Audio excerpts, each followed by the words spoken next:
A humble girl delivered a package to the wrong company. A billionaire CEO mistook her for a new hire, and after 5 minutes of talking, he made a life-changing decision. Hello, viewer. Thanks for joining us. Leave a like and share your thoughts in the comments, along with the city you're watching from. Now let's continue with the story. Melanie Allen carefully lifted a bundle of lavender-hued tulips and placed them into a wicker basket lined with newspaper. The heady scent of fresh blooms filled the cozy interior of the Petal Pusher's flower shop, a modest but welcoming storefront nestled on a lively side street in Brooklyn. At 28C, with gently wavy brown hair, usually tied into a low, practical bun, Melanie often felt as though she was simply part of the backdrop here, another fixture among countless arrangements in the shop. Yet behind her soft hazel eyes lay a simmering curiosity about the world and a heart brimming with literary quotes she had committed to memory since childhood. She hummed under her breath, recalling a line from Emily Dickinson she had read the night before. She found solace in lines of poetry, perhaps because they felt safer than the real-life hopes and fears she often buried. Each morning, she arrived at Petal Pusher's precisely at 7:30. The shop was owned by Mrs. Clara Gable, a warm-hearted woman in her early 60s whose gentle encouragement had become a steady anchor in Melanie's otherwise uncertain life. Even as Melanie arranged stems of freshly cut flowers, she would silently recite favorite passages, like gentle spells that, for a few moments, kept her dreams alive. "Melanie, dear, don't forget the hydrangeas by the window," Mrs. Gable reminded her, stepping into the workroom at the back. Clad in a simple floral apron, Mrs. Gable had silver-streaked hair drawn into a neat bun. She seemed to carry a perpetual smile that lit up her kind, round face. Despite the difference in their ages, Melanie sometimes found more comfort in Mrs. Gable's maternal presence than in gatherings of her own peers. "Yes, ma'am," Melanie replied, gently brushing dust from the broad green leaves of the hydrangeas. "I'm about to rearrange them." She glanced toward the shop window, where the sun seeped through, illuminating floating dust motes that spun in the air. She found little pockets of beauty everywhere, the soft curve of a rose petal, the dapple of morning light, or the way a child pressed his nose against the glass to peer in at the colorful bouquets. As she worked, her thoughts drifted. She recalled the creative writing class she had once dreamed of attending at a prestigious program in Manhattan. She'd applied, poured her heart into her personal statement, and never heard back. The sting of that silence lingered. Over time, she learned to hide her ambitions. Delivering flowers in some ways was safe. She could simply observe people from a distance, never risking more than a polite smile and a quick exchange at a doorstep or reception desk. "You know, I can practically see the wheels turning in your head," Mrs. Gable teased gently, setting down a watering can. "I've known you for 2 years now. You've got more to offer than you realize. Don't be afraid to chase after bigger dreams." Melanie shrugged, feeling a pinch of guilt. She told Mrs. Gable a little about her writing, but only enough to hint at her unspoken desires. "I guess I'm comfortable here, that's all," she said. "There's something soothing about the routine." "Maybe so," Mrs. Gable replied, "but don't let comfort blind you to opportunity. Something might come along unexpectedly, and you have to be ready." Before Melanie could respond, her phone buzzed in the front pocket of her jeans. She slipped off her gloves and checked the screen. The store's main line was ringing, a short, sharp trill that always put her on alert. She walked over to the countertop and pressed the call button, balancing the phone between her shoulder and ear as she peered at a small notepad for taking orders. "Petal Pushers, Melanie speaking. How can we help you today?" she asked in her warmest tone. The caller, A woman with a clipped Manhattan accent explained that she needed a very specific orchid arrangement, rare purple orchid stems that cost a small fortune, delivered to a high-profile corporation in Midtown. The transaction was part of a corporate congratulatory gift for a Mr. Howard. The tone in the caller's voice indicated she expected everything to be flawless. As Melanie jotted details onto the notepad, her pulse quickened. Ordinarily, she took deliveries all over the city. But something about this order sounded more serious. Howard Innovations was no small company. It was rumored to be a massive tech conglomerate, the kind that inhabited the sleek skyscrapers Melanie found daunting. She tried not to let the nerves show in her voice. "Yes, we can handle that," she said, forcing herself to stay calm. "Tomorrow morning works. Could you confirm the building's address and floor number?" By the time she hung up, the notepad held scrawled information about an elaborate arrangement worth more money than she made in a week. Mrs. Gable picked up on Melanie's visible tension and came around the counter, placing a supportive hand on her shoulder. "You'll do fine," Mrs. Gable said, her tone encouraging. "All you have to do is deliver it, right?" Melanie nodded, but she could feel the flutter of anxiety in her stomach. It was just a delivery, but the corporation's name alone suggested a world so much bigger and more glittering than her usual route. Her day-to-day typically involved dropping bouquets at brownstone stoops or busy diners. Working a high-level corporate job had never been part of her plans, but she couldn't deny a spark of curiosity. Maybe Mrs. Gable was right. Maybe she shouldn't ignore new possibilities, no matter how unexpected. She set aside her notes on the orchid order, determined to prepare everything perfectly first thing in the morning. Beyond the flower-filled windows of the shop, life continued in Brooklyn. Cars honking, neighbors chatting on sidewalks, the swirl of a million different stories crossing paths. For Melanie, the next day promised something different, something she couldn't yet name. Somehow, the whiff of possibility made her chest tighten with equal measures of fear and hope. Morning light cut through the Brooklyn skyline as Melanie balanced a coffee cup in one hand and her phone in the other, triple-checking the directions to Howard Innovations. She stood outside the Morning Grind, a trendy cafe where her best friend Chloe worked as a barista. The scent of roasted beans wafted from the doorway, making Melanie's stomach rumble. She always skipped breakfast when she was nervous, which meant she was running on jitters and hope. Inside, she spotted Chloe behind the espresso machine, expertly foaming milk. With short hair dyed a cheerful shade of pink and a confident grin, Chloe wore her trademark black apron-like armor. At 28, the same age as Melanie, she had a self-assured air that Melanie often wished she could emulate. "Hey, you!" Chloe pushed a double-shot latte across the counter. "You look spooked. Something big happening at the flower shop?" Melanie sighed and took a grateful sip, letting the warmth of the coffee settle her nerves. "I have a special delivery for Howard Innovations. Have you heard of them?" Chloe whistled. "Heard of them? They're basically half the reason Midtown's skyline exists. Huge company. My cousin once interviewed there and said the place felt like another planet." "Well," Melanie said with a weak laugh, "looks like I'll be stepping foot on that planet today. I have to deliver a fancy orchid arrangement to some big shot named Mr. Howard." She pointed to the cardboard floral carrier on a nearby table, containing slender boxes meant to protect the delicate orchid stems. Mrs. Gable spent extra time making sure every stem was perfect. Chloe glanced at the boxes and then back at Melanie's anxious expression. "This could be good for you, you know. You're always telling me you want to do something more than just deliveries.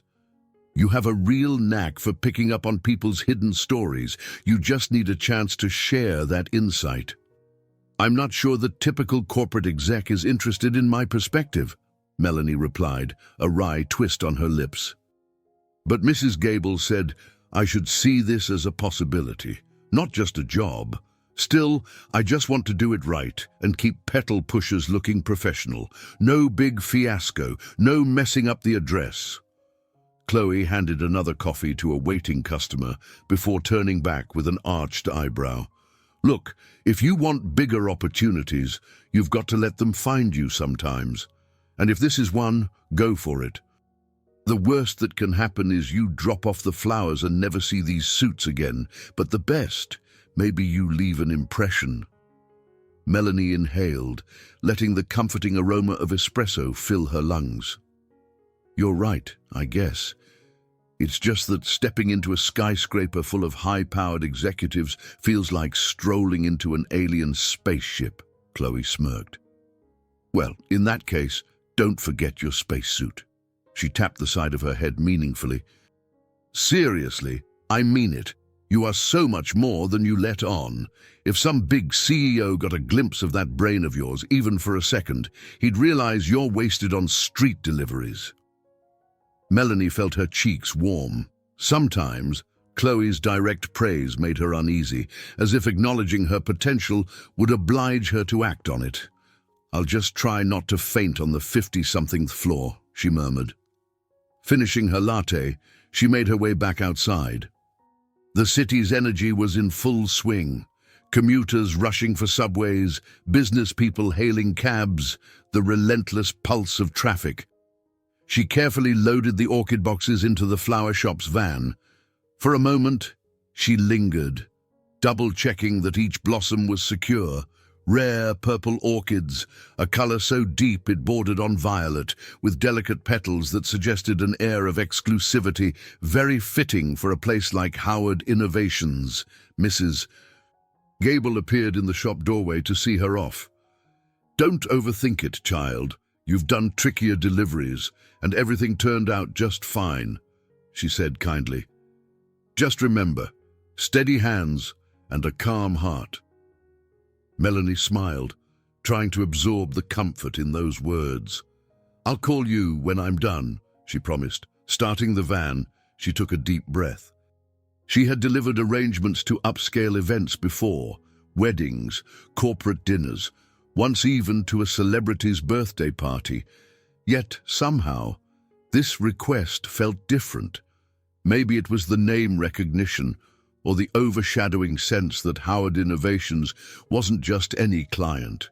It was the kind of place that reeked of wealth and power, the kind that rarely intersected with her quiet life of daydreams and literary musings. As she merged into traffic, her phone chimed with a calendar reminder for the morning delivery. In an hour, I'll be handing these orchids over, she thought, chewing the inside of her cheek. Then, with a sudden pang of curiosity, she wondered about Mr. Howard. What if he was just another board executive? What if he was precisely the sort of person who never even noticed a delivery person's face? I'll do my job and get out, she told herself, shifting gears. Yet beneath that practical resolve, a faint sense of anticipation fluttered. Maybe Chloe was right. Maybe opportunity didn't always come in tidy packages. Sometimes it arrived disguised as a routine task. And as she drove toward the shining towers of Manhattan, she allowed herself a momentary flicker of excitement, wondering what lay beyond those tall glass doors. Melanie could feel her stomach twist the moment she arrived at the imposing skyscraper that housed Howard Innovations. The tower soared into the Manhattan sky, its facade a flawless stretch of reflective windows that captured the morning sun. She parked the van in a nearby loading zone, stepping onto the bustling sidewalk with the orchid boxes in hand. Business people brushed past her, each seemingly laser-focused on their destinations. It felt like stepping into a rushing current of suits and cell phones. Inside the lobby, polished marble floors gleamed under rows of recessed lighting. The expanse reminded her of a high-end hotel more than an office building. A massive digital directory scrolled through the names of various subsidiaries belonging to Howard Innovations. She glanced at her phone, rechecking the note. Mr. Howard, 51st floor, Executive offices. That directive pulsed in her mind like a red alert. She approached the reception desk, where a stern-faced security guard eyed her uniform, a green petal pusher's polo shirt and simple black pants. "Delivery for Mr. Howard," she managed, her voice subdued by the hush of the lobby. The guard glanced at the boxes of orchids. "You can sign in here," he said, sliding a clipboard forward. "Freight elevator is around the corner. Take it to floor 51, then follow the signs to the main reception area." Melanie nodded, scribbling her name and the time of entry. She felt a tiny bead of sweat forming at her temple. Balancing the boxes, she made her way across the polished floor, footsteps echoing in the cavernous space. Nearby, a few office workers and well-dressed visitors sipped coffee while waiting for the regular elevators. She caught a glimpse of them eyeing her delivery attire, which sharpened her sense of being an outsider. Once inside the freight elevator, the hum of machinery felt too loud in the cramped metal box. She stared at the floor numbers as they ticked upward, bracing herself for the inevitable moment she would step into an environment worlds away from her cozy flower shop. At each stop, the elevator jerked slightly, sending her pulse racing. It was a faint preview of the adrenaline that always struck her in unfamiliar places. When she reached the 51st floor, the doors clanged open onto a hallway bathed in sleek, neutral tones. Frosted glass walls and abstract art prints gave the space a minimalist, high-end aura. The air smelled faintly of fresh paint and expensive cologne. Melanie's heart thumped. It wasn't her first corporate delivery, but never before had the environment felt so intimidating. Her instructions said to drop the orchids at the executive reception desk, yet upon scanning the corridor, she noticed that several signs pointed to different divisions: strategic operations, financial analysis, global partnerships. She frowned, stepping tentatively past a stylish lounge area furnished with modern sofas and a coffee bar. No one else seemed to be around, at least not in this wing. As she searched for the reception area, her gaze drifted to the floor-to-ceiling windows, showcasing a panoramic view of Manhattan. For a fleeting moment, she felt dizzy. This vantage point was breathtaking, but also a stark reminder of how far she was from her comfort zone. In the glass reflection, she could see her silhouette, a small figure cradling a large box of orchids, dwarfed by the grandeur around her. "Could I be in the wrong place?" she murmured under her breath. The hallway was eerily quiet, except for a distant hum of conversation behind closed doors. Normally, front desk areas were lively with phones ringing and people bustling about. Here, everything seemed deserted. Her chest tightened with apprehension. She hated the idea of making a mistake, especially with such an important order. She hadn't even seen a typical receptionist's desk. Just as she thought about retracing her steps to check the elevator lobby again, the door of a nearby office cracked open. A middle-aged woman stepped out, scanning the corridor. "Oh, are you the delivery person?" the woman asked politely. "We usually expect staff to come through the main executive reception near the opposite hall. But let me see if I can help." Melanie forced a polite smile. "I'm bringing these orchids for Mr. Howard. I might have taken a wrong turn. Could you point me in the right direction?" The woman gestured back down the corridor. "You'll want the suite near the end of that hallway. It's labeled Chief Executive Office. Someone there should be able to sign for those flowers, or at least direct you further." Relief flooded Melanie, though her nerves still buzzed. She thanked the woman and hurried on. Despite her best efforts to remain calm, the plush carpet beneath her shoes and the hush of the corridor made her every step feel oversized. Her breath caught in her throat as she reached a set of opaque double doors with a sleek metal plaque, "Jacob Howard, CEO." Realizing she was definitely not where she'd intended to be, she had only wanted to find a receptionist or an assistant. She paused, gulping. The instructions had said floor 51, But was it possible that she was supposed to stop earlier at a different reception desk? The note had been vague, simply stating, "Delivery to Mr. Howard, 51st floor." She eyed the door, half tempted to turn around. Yet she recalled Mrs. Gable's parting advice, steady hands and a calm heart. Taking a breath, she thought about how humiliating it would be to trudge back through the corridor, possibly missing the person she was meant to see. Summoning what little courage she had, she raised a hand and tapped softly on the door. If no one answered, she'd take that as a sign to retreat. To her surprise, she heard a voice from within, firm, low, and resonant. "Yes, come in." Melanie swallowed and pushed the door open, stepping over the threshold. The sudden shift in atmosphere felt like crossing into another world. Whatever awaited her in Mr. Howard's office, she was certain of one thing. This was not the simple key, no-frills drop-off she had anticipated. Stepping into the office, Melanie felt an immediate sense of awe. The space was bathed in natural light, streaming through a wall of windows that overlooked the Manhattan skyline.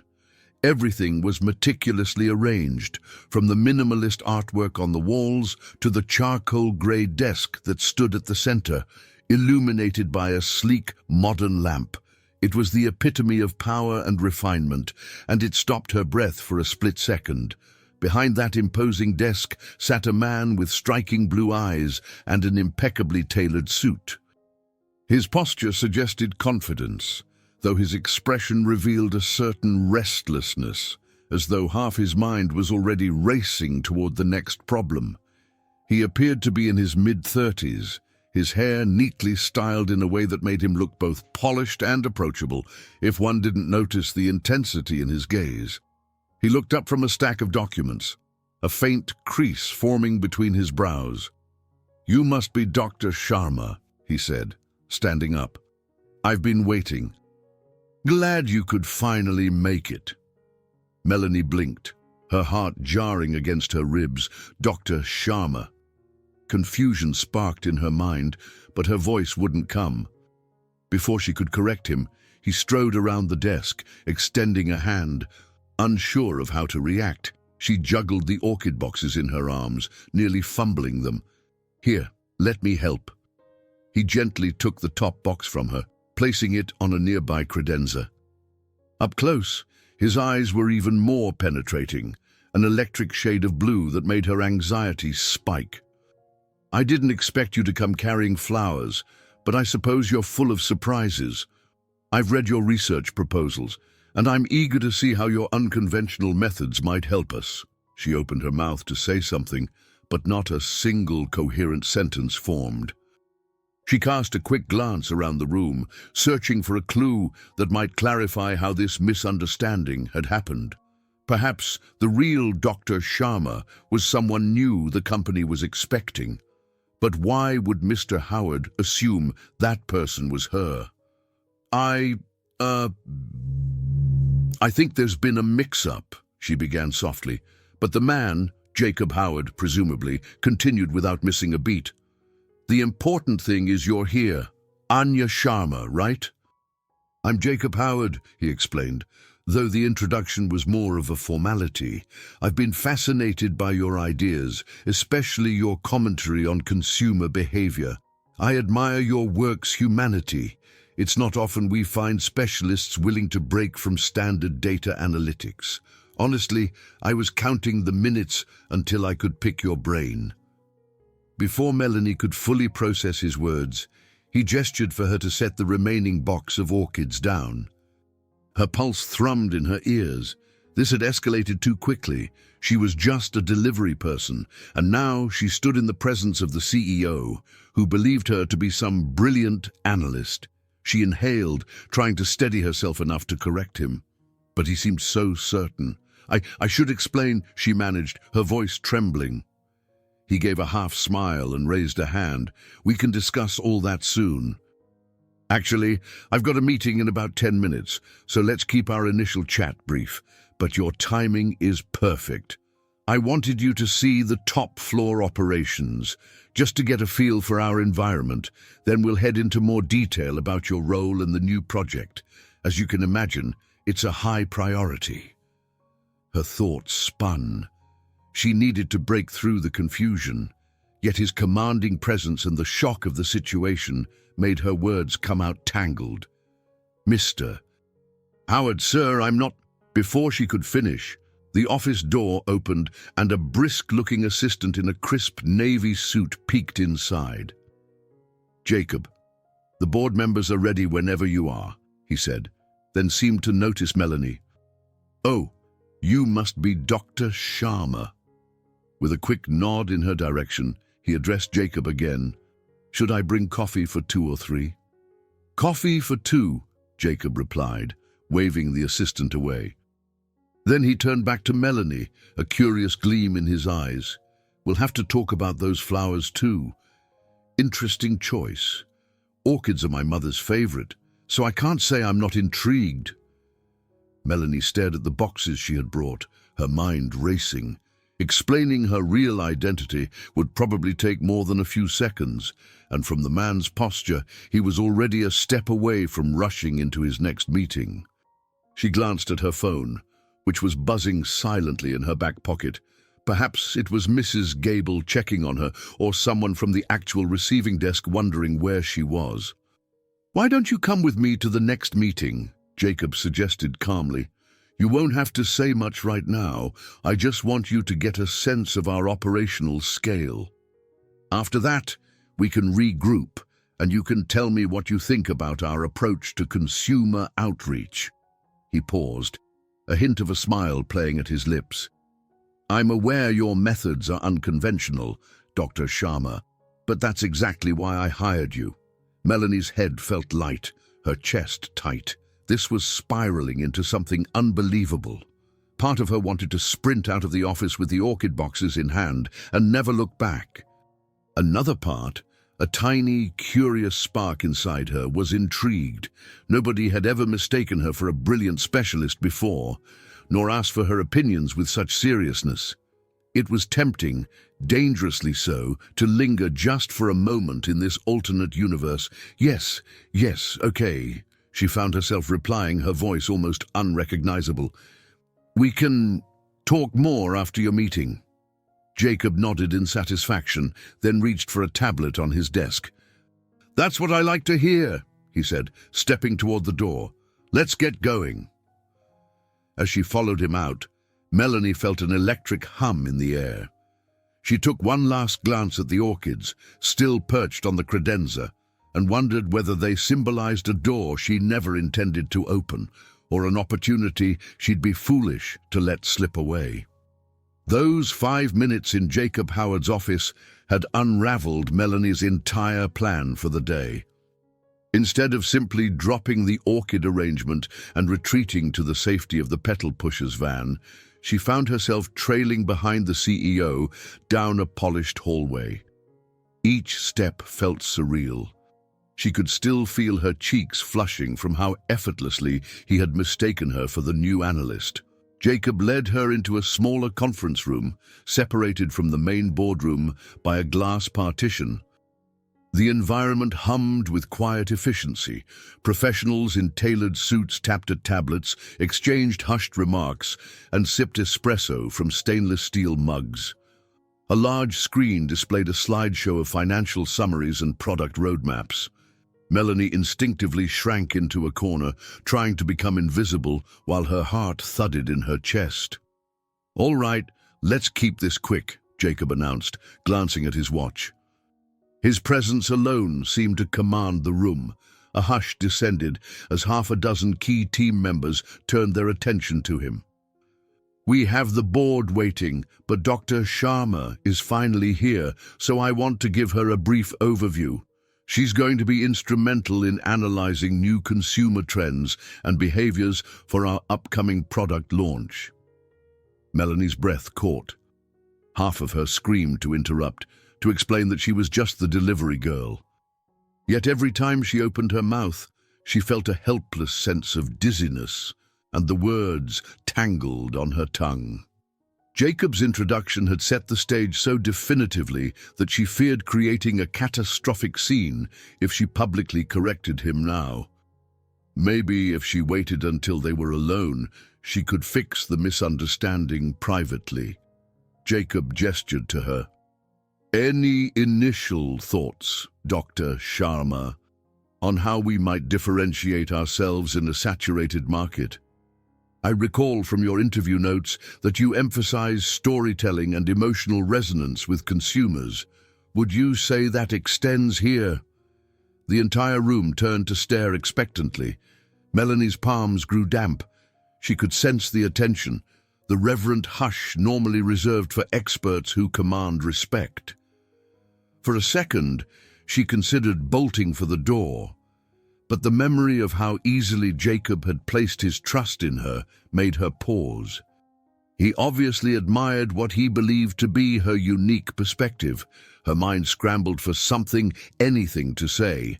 She had no formal knowledge about Howard Innovation's product pipelines, but she did understand human behavior in a less technical way. She thought of parallels from literature, from the stories she immersed herself in. Suddenly, an odd calm washed over her. Perhaps she could offer a small piece of insight without revealing her ignorance. If she stayed general, maybe they wouldn't realize how little she knew. Yes, I'd say emotional resonance is key, she began, her voice quiet but clear. Consumers connect with narratives that reflect their values, so focusing on how a product solves a specific human need or how it makes daily life more meaningful could be far more compelling than simply listing features. It's about engaging curiosity, empathy, maybe even nostalgia. A hush followed, but it wasn't the stunned silence of discovering a fraud. Several people nodded thoughtfully. One young manager typed notes on her tablet, while an older executive exchanged a glance with his colleague. Jacob's expression shifted from mild impatience to genuine intrigue. Fascinating, he said.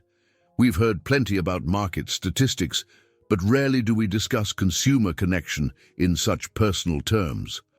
That's exactly what I wanted. Good, he turned to his staff. Let's keep that perspective in mind as we finalize the marketing strategy. We'll reconvene for a deeper dive next week.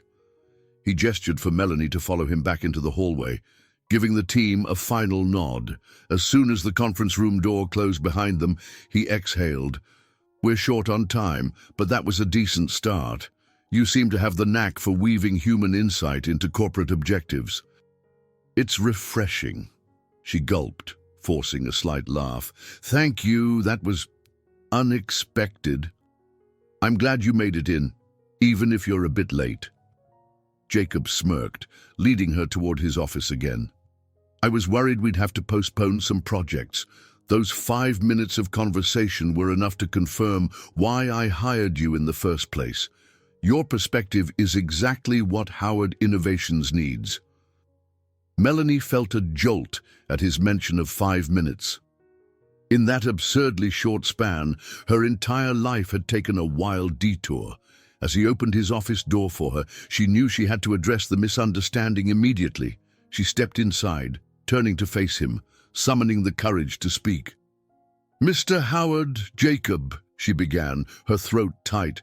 About this morning, I didn't come here expecting to... He raised a hand, silencing her gently. I know it can be overwhelming. But trust me, the rest of the team will catch up to your style soon enough. You handled yourself in that room brilliantly.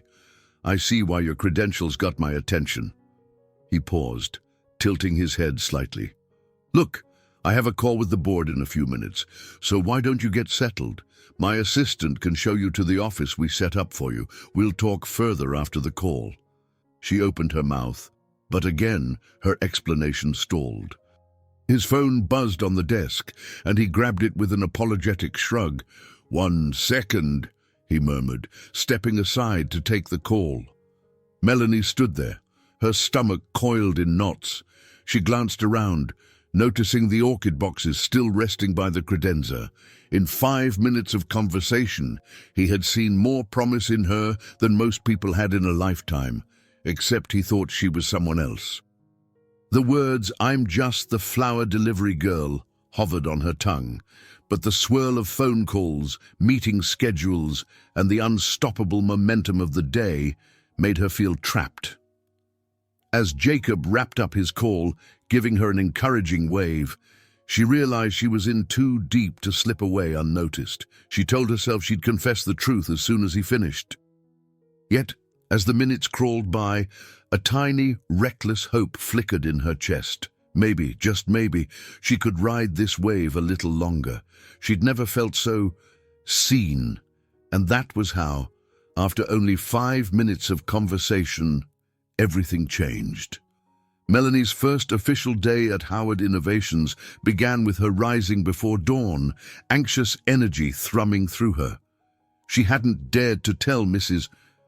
Gable the full truth, only that she needed a short leave from petal pushers to explore a surprising opportunity.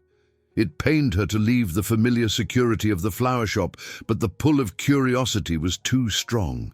Despite the guilty knot in her stomach, she wanted to see how far this deception might carry her, even if she promised herself it was only temporary. By 7:15, she was in the sleek, mirrored elevator at Howard Innovations, her reflection revealing tense shoulders under a plain white blouse and grey slacks. She clutched her tote bag, laden with a borrowed laptop and a worn notebook she'd filled with scribbled thoughts during a sleepless night. She had spent hours scouring the internet, inhaling articles on consumer psychology and user experience. While she understood only a fraction of the technical jargon, she hoped a surface-level familiarity might help her pass as the elusive Dr. Anya Sharma. Stepping out onto the same 51st floor she'd visited before, she found the previously quiet corridor teeming with life. Assistants strode briskly, phones pressed to ears, and small groups huddled in hushed discussions.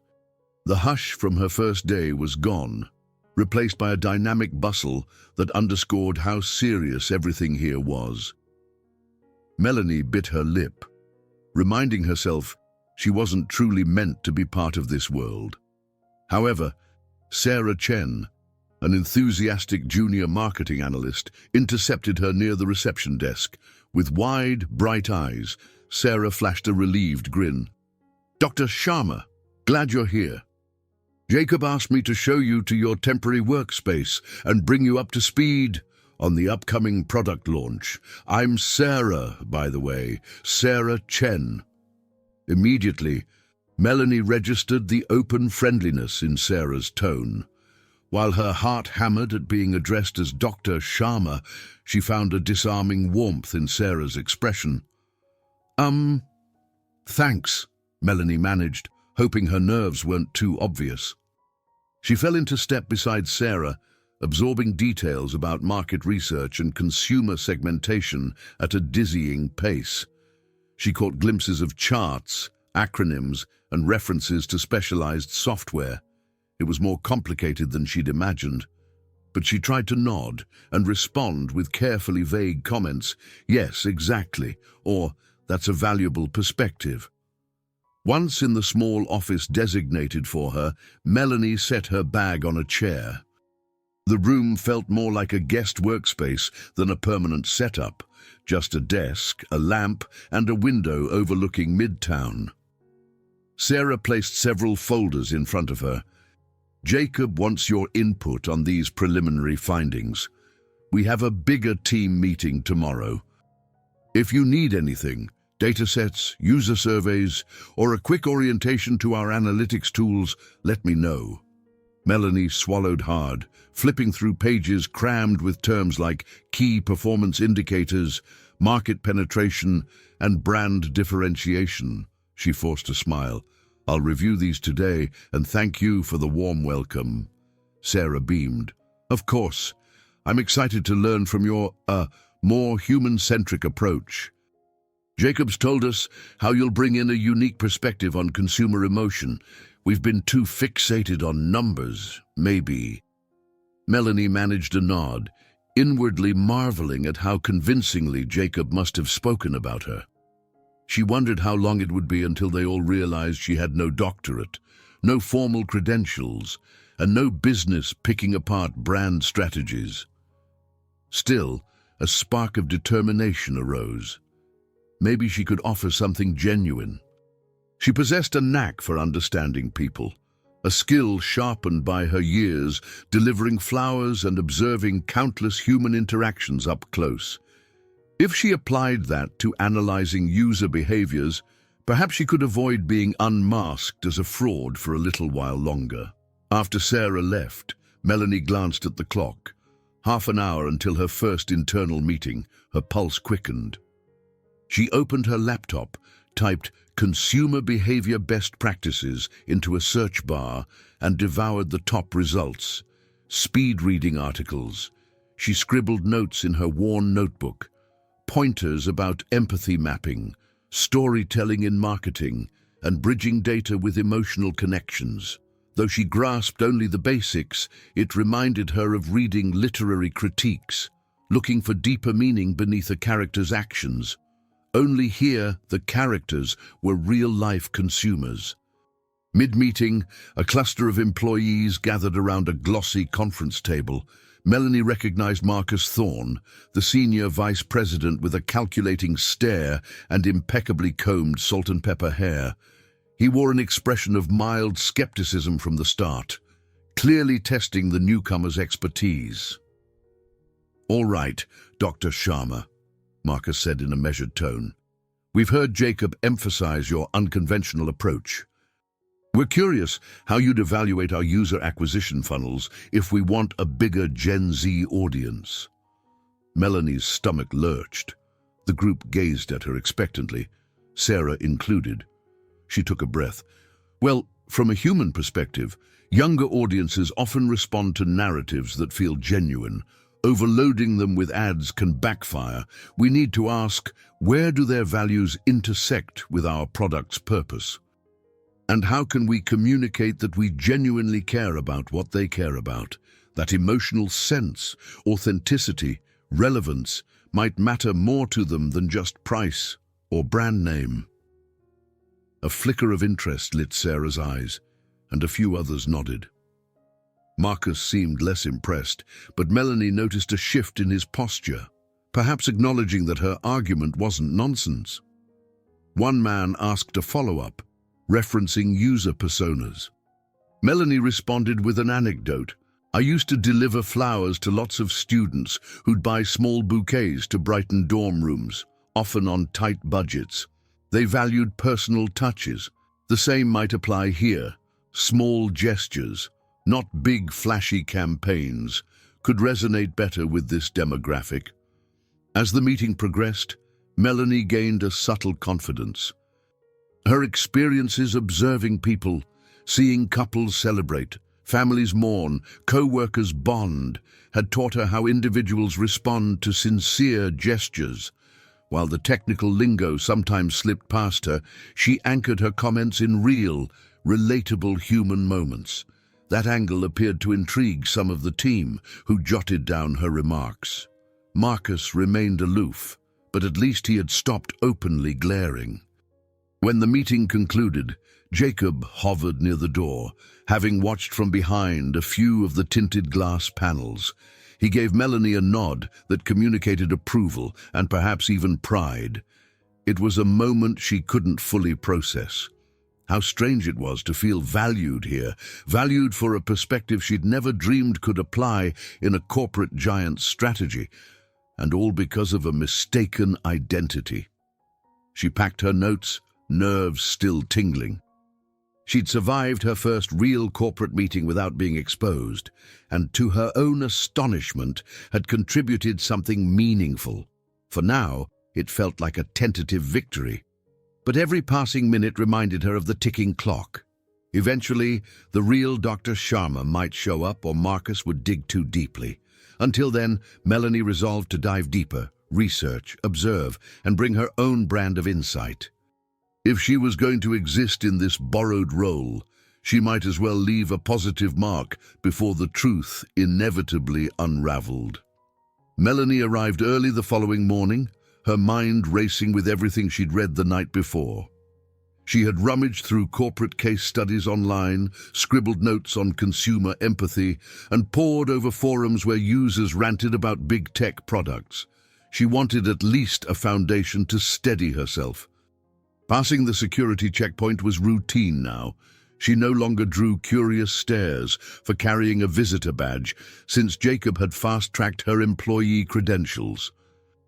She was arranging her files in her borrowed office when her phone buzzed. Mrs. Gable's name lit up the screen. Melanie felt a twinge of guilt. She hadn't been able to share much beyond, "I need some personal time away from deliveries." She answered softly, "Hello, Mrs. Gable. Everything okay?" "Mrs." Gable's gentle voice came through. "I'm fine, dear. Just worried about you. Thought I'd check in. The shop misses you already." Melanie's throat tightened. She missed the shop too, the comforting sense of soil and blooms, the warm sense of belonging. "I'm all right," she lied, peering at the sterile walls around her. "Just needed to figure some things out. It's complicated." Mrs. Gable didn't pry. "Take the time you need. We'll keep your spot open. Remember to breathe and take care of yourself. Don't get lost in that big city machine." Melanie's chest constricted at the truth behind those words. She thanked her boss and hung up, returning to a thick folder of project briefs. The swirl of guilt and excitement inside her felt overwhelming, but she had little time to dwell on it, because her day was booked solid. 2 meetings, a lunch discussion with Sarah, and an introduction to the finance team. The pace was dizzying. At mid-morning, she encountered Chloe by coincidence in the main lobby, wearing her barista uniform. Chloe was pushing a catering cart stacked with coffee containers. "Mel!" Chloe exclaimed, eyes wide. "What are you doing here?" "I got a gig delivering coffee for a corporate breakfast. Wait, are you wearing—" Her gaze flicked to Melanie's ID badge. Melanie rushed forward, pressing a finger to her lips. "Long story," she whispered. "Keep your voice down." Chloe's expression burst with confusion, then amusement. "Wait, are you working here? You practically vanished from the cafe routine. I was worried." "It's complicated," Melanie repeated. "I'll explain later. It's something I stumbled into." She couldn't meet Chloe's eyes, worried they'd reflect disapproval or curiosity she couldn't satisfy yet. Before they could talk further, a figure cleared his throat from behind them. Marcus Thorne stood there, glancing between them with thinly veiled suspicion. "Dr. Sharma, we're waiting for you in the strategy room," he said, his tone clipped. His gaze lingered on Chloe's coffee cart and then flicked back to Melanie. She sensed he was mentally cataloguing every detail, searching for anomalies. "Right, sorry," Melanie replied, offering Chloe a quick, tight smile before following Marcus. As they headed down the hall, Marcus kept pace beside her, leaning in to speak quietly. "I didn't realize you had acquaintances on the building's catering staff. How interesting. I suppose your background is broader than I assumed." The insinuation was subtle but stung. Melanie forced a neutral expression. "A friend of mine just happens to work for a local cafe that sometimes does corporate deliveries. That's all." Marcus pursed his lips. I see." They arrived at the strategy room, where a group of mid-level managers waited to discuss marketing frameworks. Jacob wasn't present this time, so Marcus took the lead. He introduced Melanie with a restrained politeness, prompting her to share ideas. She noticed every so often how he studied her like a cat watching a mouse. Yet she continued employing her best tactic, using simple, relatable anecdotes that drew on her observations of how people behaved in day-to-day scenarios. The session ended with a lukewarm sense of progress, and Marcus disappeared soon after. She exhaled, feeling as though she'd stepped out of a pressure cooker. Sarah, who had joined by video call, messaged Melanie a quick compliment. Loved your angle on product storytelling. Don't mind Marcus, he's always cautious. Despite Sarah's reassurance, Melanie couldn't shake the suspicion that Marcus might be her biggest threat. He was the one person who seemed not to buy her expert aura. Maybe it was because he was used to academic credentials, or maybe he simply smelled something off in the whole situation. Either way, he loomed as an obstacle she couldn't ignore.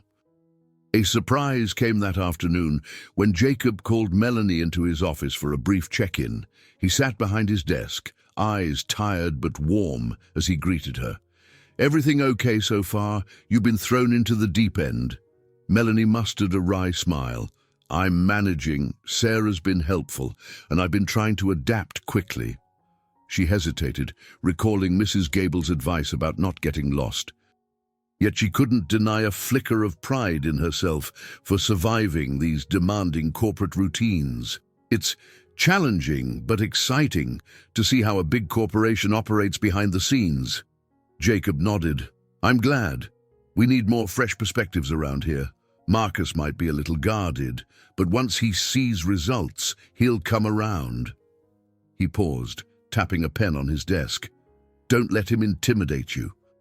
If he pushes too hard, talk to me." She felt an unexpected gratitude. Having someone in her corner, even if based on false pretenses, alleviated some of her anxiety. "Thank you," she said softly. Jacob continued. "We'll finalize details soon on that new consumer insights project. You'll be working closely with a few teams, so expect more late nights. If you need anything, resources, references, just ask." Melanie nodded, torn between relief at his support and guilt at deceiving him. She recognized a hint of mentorship in his concern, even if it was built on a mistaken identity. Jacob, for all his high-powered aura, was placing his faith in her, and that knowledge kept her forging ahead, weaving new lies each day to keep her place. As she left his office, she spotted Marcus on the far side of the corridor, watching with narrowed eyes. She clutched her notebook tighter. In her heart, she knew she couldn't maintain this charade forever, but for now, she would absorb what she could, growing through the guidance of an unlikely mentor and carefully sidestepping a watchful enemy who seemed all too keen on exposing her secret. The next few days blurred into a whirlwind of brainstorming sessions, corporate meet and greets, and late-night reading for Melanie. Each morning, she slipped into the imposing skyscraper with her carefully prepared notes, determined to keep up appearances. Rather than being frozen by fear, she channeled her nerves into intense curiosity about this new, special world she inhabited. She discovered that Howard Innovations prided itself on fostering creativity. There was a creative lab on the 40th floor where teams gathered to design and test prototypes. She first set foot in the lab late one afternoon, following an invitation from Sarah. Colored post-it notes cluttered the walls, and whiteboards bore half-sketched diagrams. Staff members lounged on beanbag chairs or perched on high stools, tossing ideas back and forth without the usual corporate stiffness. It was a stark contrast to the rigid boardroom environment. A young software engineer, Kyle, greeted Melanie eagerly. "So you're Dr. Sharma. I heard you're bringing a more human angle to how we conceive user experiences. That's awesome. Sometimes we get stuck in code and forget real humans use our stuff." Melanie, though still awkward with the Dr. Sharma label, felt a flush of appreciation. "I'm trying to remind everyone of the emotional resonance behind products. Technology is powerful, but it has to connect with everyday life or it won't last." Kyle grinned. "Exactly. We're working on a prototype for a wearable device that tracks both productivity and well-being. People track steps and calories, but we want to measure emotional health too. Problem is, how do we interpret that data without sounding like we're invading privacy?" Sarah chimed in. "We keep discussing the ethical considerations. Maybe you can help us think it through from a narrative standpoint. How do we convey empathy so users feel supported, not surveilled? Melanie's heart thumped. She wasn't an expert in data ethics, but she did understand people's fear of being watched too closely. Stories that highlight real-life scenarios might help, she offered carefully. For instance, if a user's device notices they're stressed, it could suggest gentle breaks or uplifting content, but it needs to be framed as a friendly companion, not Big Brother. Maybe show how a young mother juggling childcare and work found relief in a daily mindfulness prompt. That personal story could replace clinical jargon. A spark of excitement danced in Kyle's eyes, and he started scribbling on a whiteboard. Yes, that's great! We could produce short, user-centric vignettes, or we could do mini documentaries on early adopters' experiences. Sarah leaned in. We need to get Marcus Thorne's buy-in, though he's big on data but suspicious of soft angles. Might need some quantifiable benefit, like less employee burnout equals reduced costs. Melanie cringed at the mention of Marcus. We'll figure out how to balance both, she said. Numbers show the impact. Stories capture the heart. The energy in the creative lab invigorated her. She found that referencing real human emotions and day-to-day struggles, insights gleaned from watching countless customers at petal pushes, resonated with the innovative crowd. She contributed small but genuine ideas, drawing parallels between how people choose flowers based on sentiment, memory, or mood, and how they might engage with advanced tech. Observing these bright engineers and designers, she sensed that her biggest hurdle wasn't them. It was sustaining her charade and avoiding suspicious gatekeepers like Marcus. Later that evening, Jacob dropped by the creative lab unannounced, as was apparently his habit. His presence commanded respectful attention without a word. Spotting Melanie, he strolled over, his posture relaxed, but his eyes alight with curiosity. "How's our star analyst finding the lab?" Melanie felt a wave of warmth. "It's amazing. The environment is so open-minded. You've cultivated a space where people aren't afraid to experiment or fail. It's refreshing." He nodded. "We needed a shift away from the stiff corporate traditions. This is where breakthroughs happen." He placed a hand casually on the back of a chair, glancing around at the bright scribbles on the walls. "I'm thrilled you're blending your perspective into the process. If we can marry rigorous data with genuine human empathy, we'll stand out in a competitive market." Melanie exhaled, heartsick at the deception. She was helping, sure, but she was still an imposter, no official credentials, no years of research experience. Yet, for perhaps the first time in her life, she sensed she was using her natural gifts in a fulfilling way. She was forced to ask herself if that truly required a PhD or the title of doctor. Couldn't her empathy and observational instincts alone be enough? A hint of pride glimmered in Jacob's smile. "I'll see you tomorrow at the marketing review. Keep me posted if you need anything." He pivoted to speak to Kyle about technical specs, leaving Melanie standing there, a complex swirl of guilt and gratification tightening her chest. As the night wore on, she helped the team refine narratives for the wearable device concept. Outside the glass walls of the skyscraper, the city glowed with countless lights. She eventually caught a ride on a near-empty elevator, feeling exhaustion in her bones, but also a spark of excitement she couldn't deny. In the cab ride back to her modest Brooklyn apartment, she gazed at the reflection of neon signs dancing on the car window. This special world of corporate innovation felt like an alternate reality where her voice mattered, where her empathy and interest in people's stories wasn't dismissed as whimsical.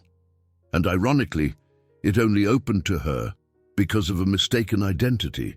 She knew every day increased the odds of discovery.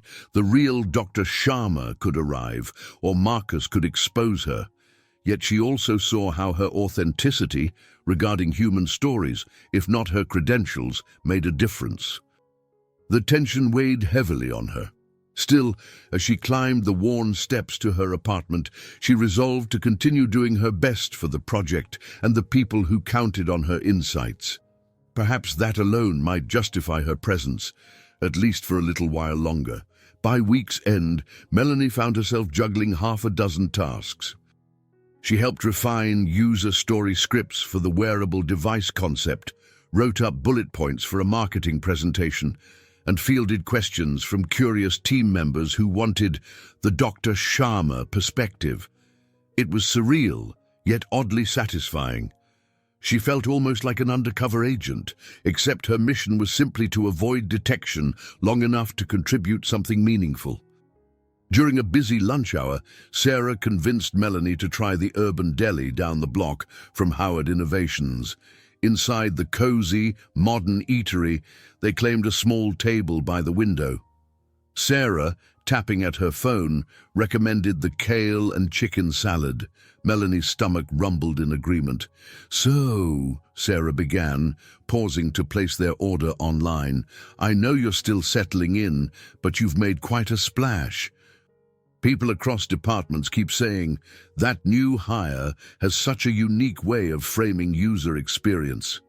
Melanie fiddled with a napkin, uneasy about praise built on a lie. Still, she appreciated Sarah's genuine camaraderie. "I'm surprised, honestly. I didn't expect them to value soft observations, but it seems to resonate," Sarah laughed. "Jacob's always been drawn to unconventional thinkers. He's the one who told the hiring team to find someone with fresh eyes, someone who challenges standard corporate practices. That's apparently you." Melanie felt her heart constrict.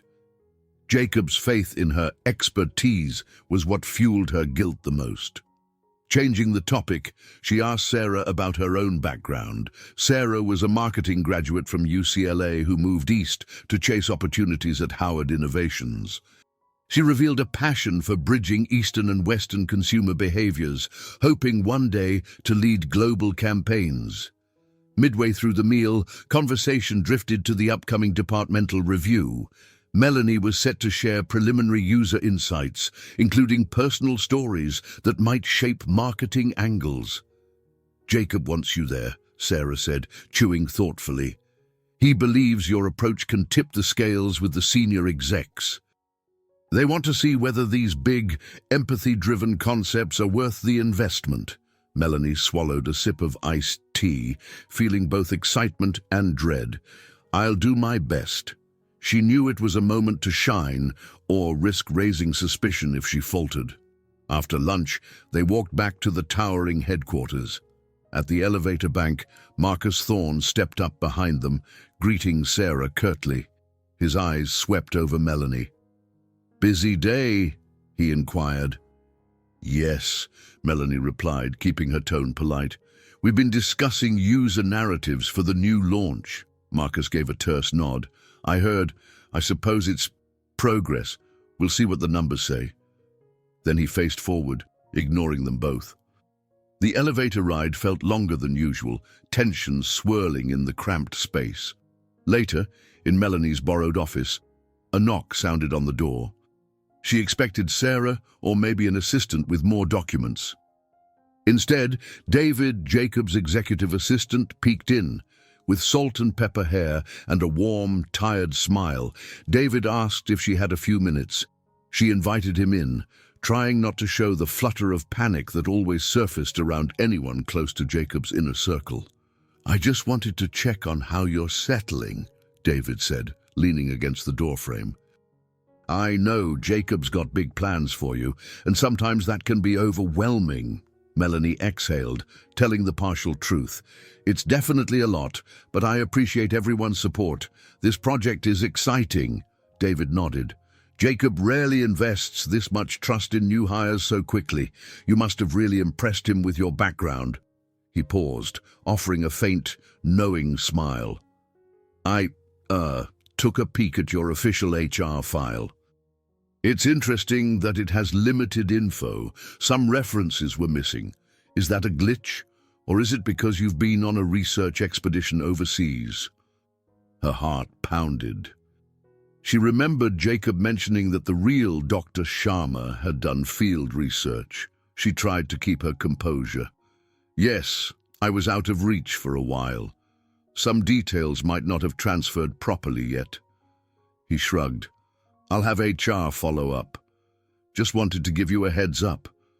I know how these corporate processes can be. Before turning to leave, he added, Jacob's planning to review the next steps for the wearable device marketing. He said he'd like you in the loop. Expect an invite soon. As David disappeared, Melanie closed her eyes, massaging her temples. Marcus wasn't the only one who might dig deeper. David's responsibilities likely included vetting new talent. She swallowed a surge of worry, reminding herself she had no real exit plan. Not yet. That evening, she worked late with Sarah in a shared conference room, refining slides for the departmental review. They combed through data, weaving in narrative threads about potential users and their daily struggles. Even as Melanie typed, a quiet sense of awe filled her. She was forging real alliances. Sarah's trust, Kyle's respect in the creative lab, Jacob's support. They believed in her ideas, which stemmed not from formal training, but from a lifelong habit of closely observing human joys and aches. She shivered, realizing these alliances were built on an unstable foundation. One revelation of her true identity could collapse the entire structure, but the more she contributed, the more she felt a responsibility to keep going.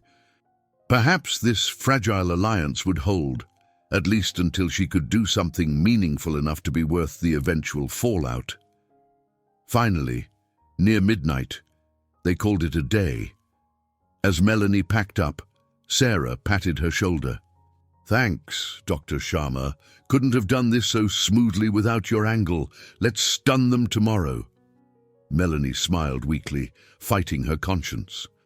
In hours, she'd stand before a room of seasoned executives, championing ideas she believed in wholeheartedly, yet under a name that wasn't hers. She could only hope that her sincerity outshone the lie, for however long she could keep it up. The following morning, Melanie waited outside the large glass-walled conference room on the 52nd floor, her pulse thrumming. The departmental review was minutes away. Through the clear wall, she could see people shuffling seats and testing the projector. She clutched her note cards and inhaled slowly, trying to steady herself. Sarah appeared beside her, offering a supportive nod. "You've got this," she whispered. "Just be yourself. Your best professional self." She laughed nervously, unaware of how her words cut deeply. Jacob entered, projecting an air of calm leadership, and greeted them with a mild smile. "Good morning. Ready to show them something new?" he asked Melanie. She swallowed, giving a stiff nod. His confidence in her was both a buoy and a weight around her neck. The meeting commenced with standard updates from finance, product testing, and logistics. Finally, Jacob introduced Melanie as the specialist, championing consumer empathy and narrative analysis. She rose, nerves prickling, and stepped to the front, where the projected slides waited. The conference table stretched out before her, faces looking on, some curious and some impatient, and Marcus among them, arms folded tight. "Hello, everyone," she began, trying not to let her voice shake. "We've been exploring how a narrative-driven approach can complement our existing data analytics. By understanding the emotional context behind consumer decisions, we can craft more resonant marketing and product features." She clicked through slides showing a few brief case studies, a young professional juggling wellness goals, a retiree seeking simplicity, a student craving genuine connections. Each was built around short, empathetic stories Melanie had pieced together from real-life observations at petal pushers or conversations with friends like Chloe. She illustrated how these individuals might react to the hypothetical wearable device's gentle nudges. Her words flowed more easily than she'd anticipated. Though she couldn't quote formal research data at length, she could paint vivid scenarios that humanized the marketing approach. She stressed the importance of trust. If users sense we truly understand their daily frustrations, they'll be open to adopting our technology. They won't feel it's an impersonal gadget, but a supportive companion. She finished by showing a modest chart that Sarah had generated, illustrating potential ROI improvements if user satisfaction and brand loyalty increased. Turning to face the group, she clasped her hands. In essence, we marry empathy with analytics. The numbers measure impact, but genuine human connection sparks it. Silence. For a moment, Melanie worried she had missed the mark. Then Sarah led a small round of applause, followed by a few executives nodding thoughtfully. Jacob's approving glance steadied her frazzled nerves, but she braced for Marcus's reaction. Marcus leaned forward, lacing his fingers. "Interesting," he said slowly. "I won't deny the benefit of a consumer-centric narrative, but is this approach truly scalable for a global corporation? Empathy is intangible. We need robust frameworks to replicate success across regions." Melanie steadied her voice. "Scalability requires consistent brand messaging, yes, but we can adapt narratives to different cultural contexts. The core principle, showing authentic care, remains the same. Each market might have unique stories, but the emotional resonance is universal. Our job is to highlight those local nuances while keeping a unifying thread of empathy."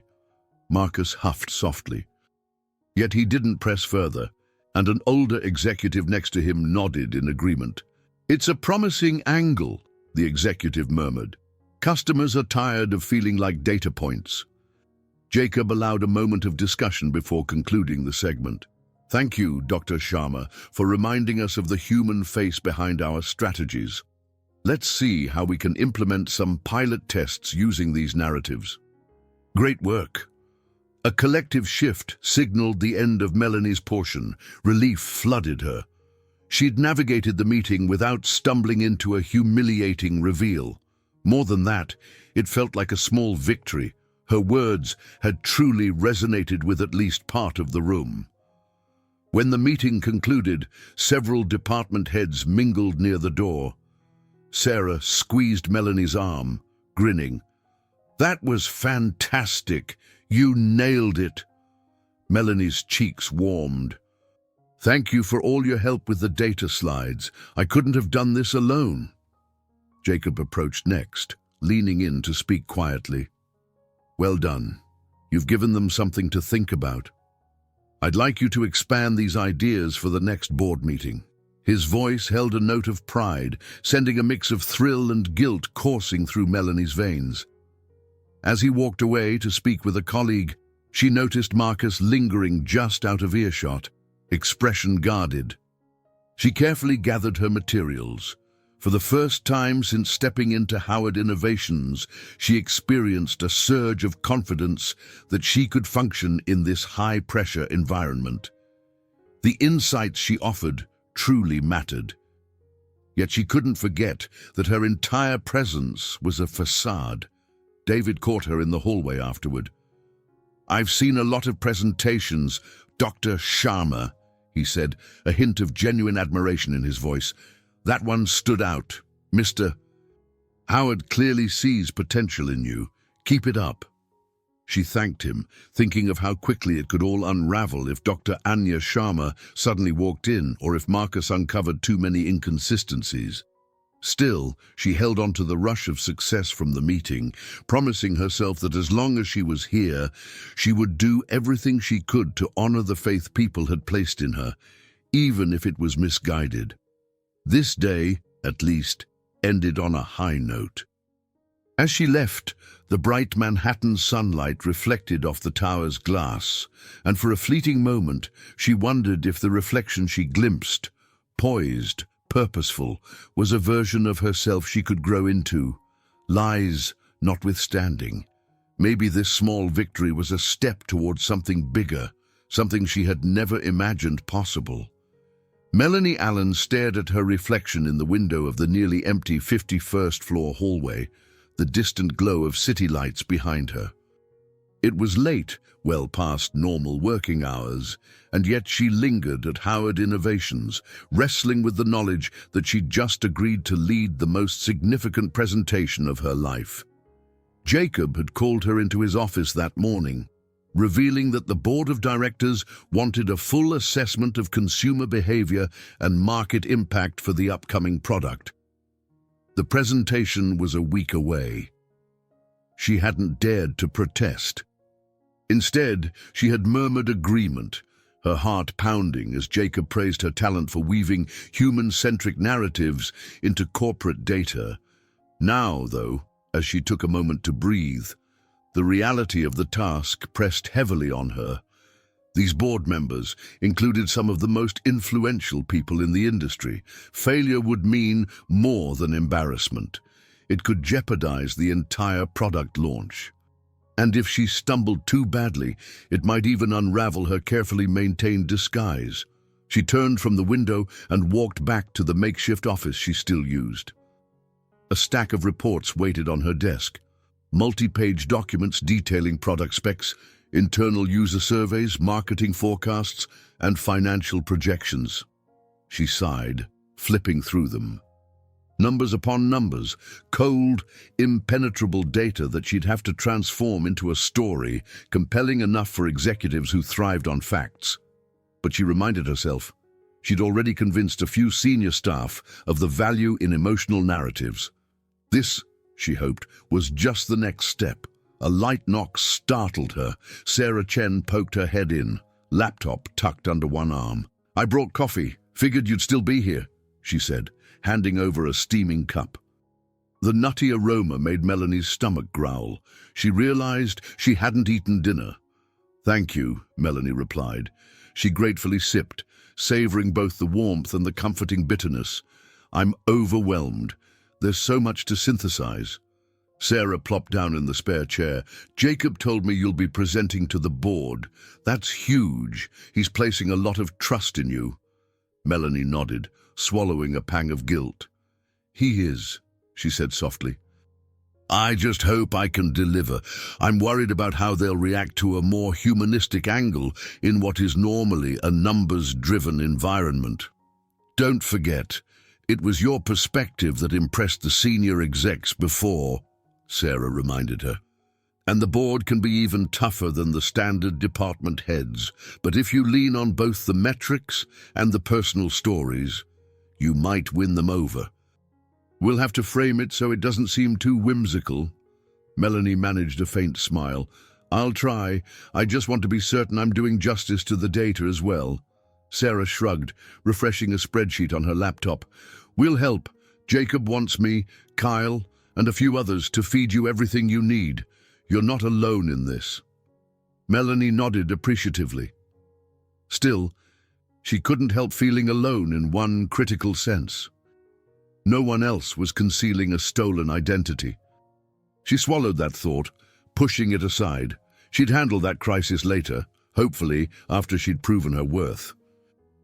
"Any advice on how to handle the board members? Are there particular personalities or landmines I should know about?" Sarah pursed her lips, tapping at her laptop as she spoke. "Some want big returns. Some care about brand prestige. A couple might be open to philanthropic angles if there's a PR benefit. Also, Marcus Thorne will be there, he always is, but he doesn't have final say.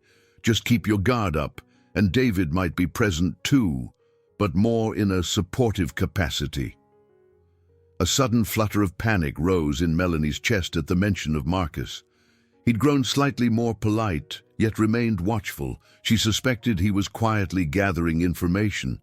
If she stumbled or contradicted herself in front of the board, he might seize the chance to expose her. And David, with his polite thoroughness, was also a wild card. "I'll be ready," Melanie said, attempting to sound confident, "though I might be holed up here day and night until the meeting." Sarah smiled sympathetically. "At least you'll have decent coffee." She stood, patting Melanie's shoulder. "Seriously, let me know how I can help. I'm excited to see you knock their socks off." Melanie took another sip of her coffee and watched Sarah depart. There were times when she caught herself imagining what might happen if she revealed the truth to someone like Sarah, someone who seemed so genuinely supportive. But each time, fear reminded her that it was too risky. She'd likely lose everything. The only way to make this right, she reasoned, was to excel at the job until she found the right moment to explain. Maybe then Jacob, Sarah, and the rest would see she wasn't just a fraud. She had real insight that mattered. Straightening in her chair, she opened a new document on her laptop. She labeled it Board Presentation Draft and began typing bullet points about the product's emotional resonance, bridging data with real user anecdotes, addressing board concerns about ROI and brand image. Little by little, she converted her jumbled thoughts into a structured outline. Outside the office window, Midtown Manhattan glimmered with late-night energy. She tried to draw inspiration from the city's constant momentum, reminding herself that success could bloom from improbable places. If the board presentation was her biggest challenge, then she would meet it head-on, applying her flair for capturing human stories and her newfound knowledge of the corporate realm. Time slipped by as she worked, shaping sentences and layering in references to user surveys Sarah had compiled. By the time she glanced at the clock, it was nearly midnight. Exhaustion weighed on her limbs, but she felt a glimmer of optimism. She was on the brink of an opportunity to prove her worth, not just to those around her, but to herself. She saved her progress, sighing as she shut down the laptop. Another day done, another day closer to standing in front of the board. Gathering her things, she switched off the lights and stepped into the corridor. As she waited for the elevator, she reminded herself that fear was only natural. She had faced it before, and she'd face it again. With each new test, she grew more determined. Ready or not, she would stand up and show that her insights, even if not drawn from official qualifications, could guide a major corporation towards something innovative and genuine.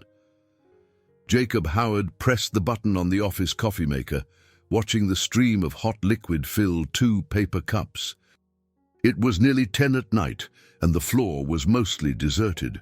Melanie hovered nearby, arms wrapped around herself in a subconscious display of nerves. They had spent the entire evening rehearsing slides for her upcoming board presentation. With only 2 days left, tension ran high. "Coffee, or do you want tea?" he asked quietly, noticing the tired set of her features. "Coffee, please," she said. "I need the jolt." Jacob handed her a cup. The soft hum of the fluorescent lights underscored how empty the place felt after hours. It was moments like these that made Melanie's heart pound, private slices of time with Jacob, away from the watchful eyes of co-workers. She admired the calm confidence he exuded, a steadiness that assured her if something went wrong, he'd be there to catch her, or at least help pick up the pieces. They returned to the long conference table they had commandeered as a makeshift workspace. Laptops, printouts, and scribbled notes lay scattered across it. As Jacob reviewed a bullet point about user engagement, Melanie sipped her coffee, fighting the drowsy heaviness in her eyelids. He glanced up. "You all right? I know this is a lot to juggle." "I'm fine," she lied gently, setting the coffee down, "just trying to make sure I cover every angle. Sometimes I worry I'm missing some crucial piece of data that the board will ask for." Jacob tapped a pen against his notebook. "Data is crucial. But remember, it's not your only weapon. Your ability to humanize those numbers is why I wanted you here. The board sees 1,000 slides full of stats. You bring a fresh perspective." His gaze flicked to her with genuine warmth. "Don't doubt that." A swell of emotion rose in her chest. Each time he expressed confidence in her, it simultaneously comforted and tormented her. Comforted because she craved validation. Tormented because she knew she'd spun an elaborate lie. "Thanks," she managed, forcing a small smile. He watched her for a moment, then cleared his throat.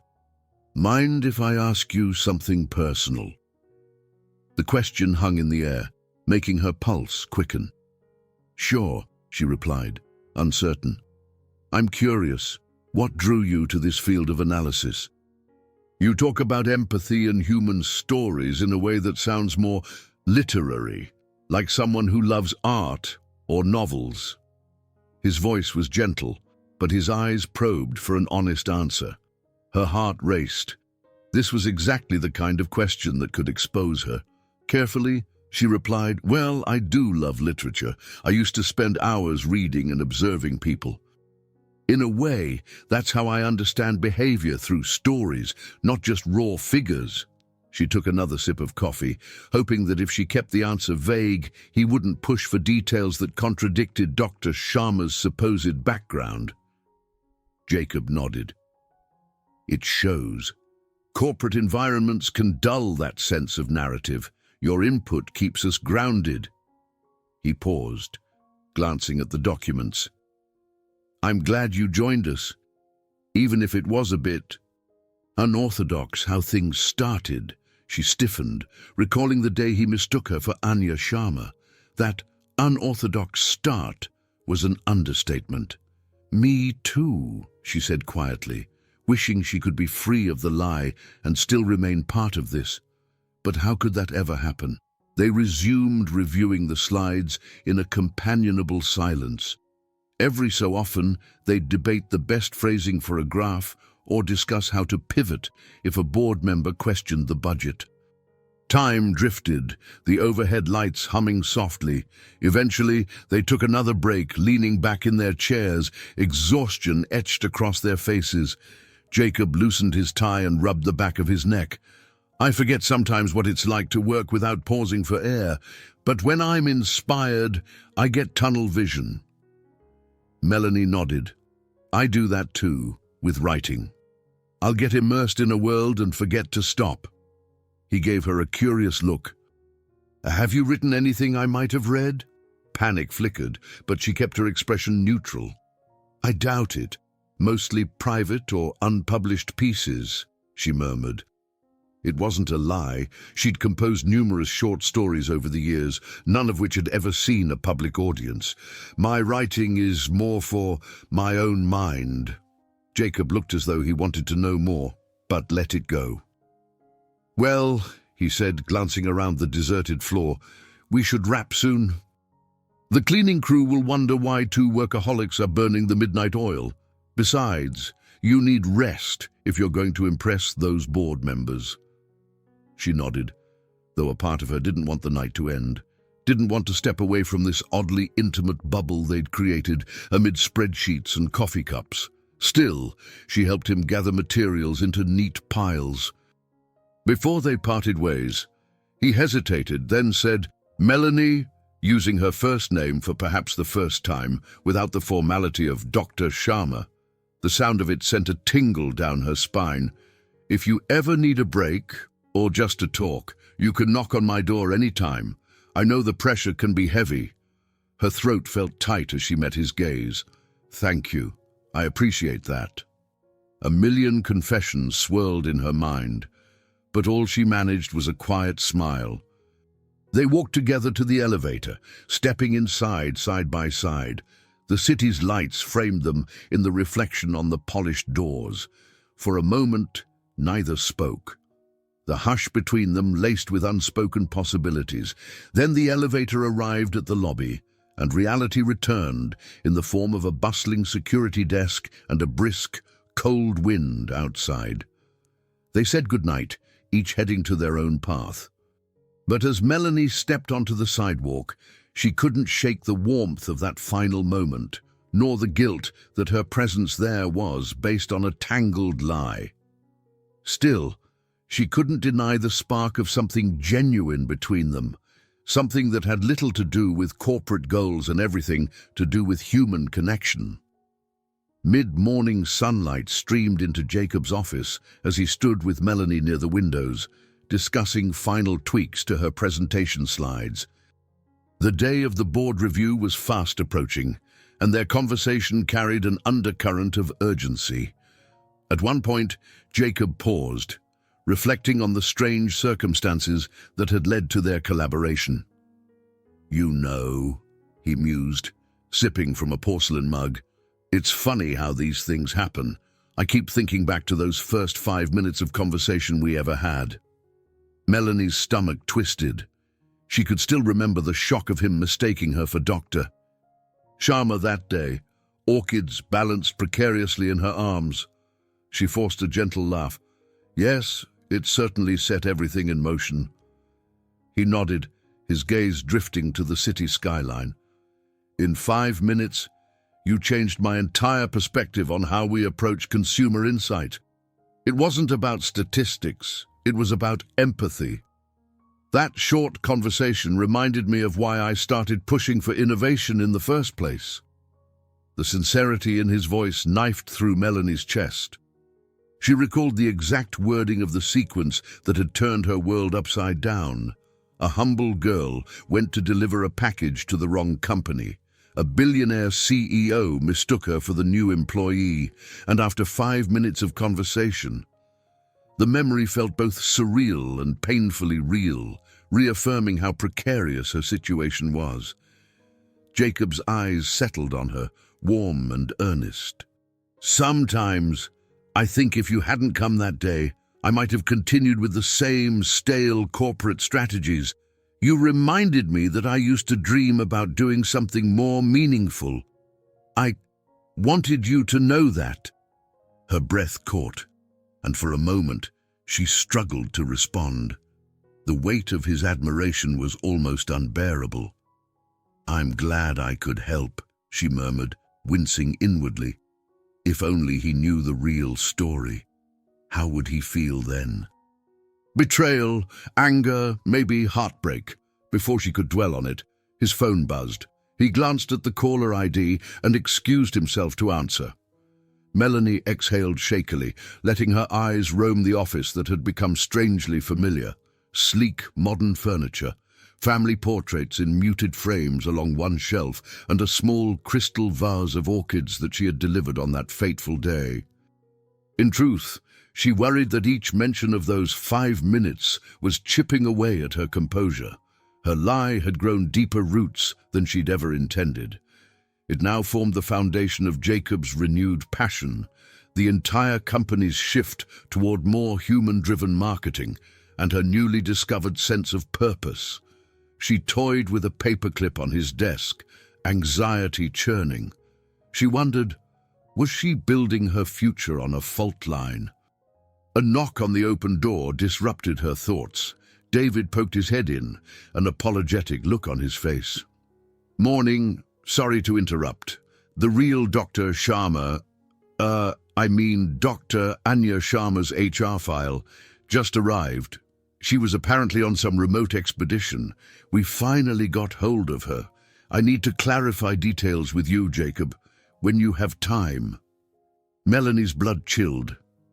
David had lowered his voice on real Dr. Sharma, but the words rang in her ears like a siren. She kept her face neutral, though her heart thundered. It was happening. The real Anya Sharma had been found. Jacob frowned slightly. "Right. Thanks, David. Let's talk after my call." He cast Melanie a quick glance, perhaps noting her sudden tension. "Is everything okay?" She forced a smile. "Just thinking about the board meeting. I'll step out and refine the notes." Without waiting for a reply, she slipped past David and into the corridor, fighting the sense that her world was about to implode. She replayed David's phrase, "The real Dr. Sharma, we finally got hold of her." That meant the clock on her ruse was ticking fast. She rushed to her temporary office, shutting the door behind her.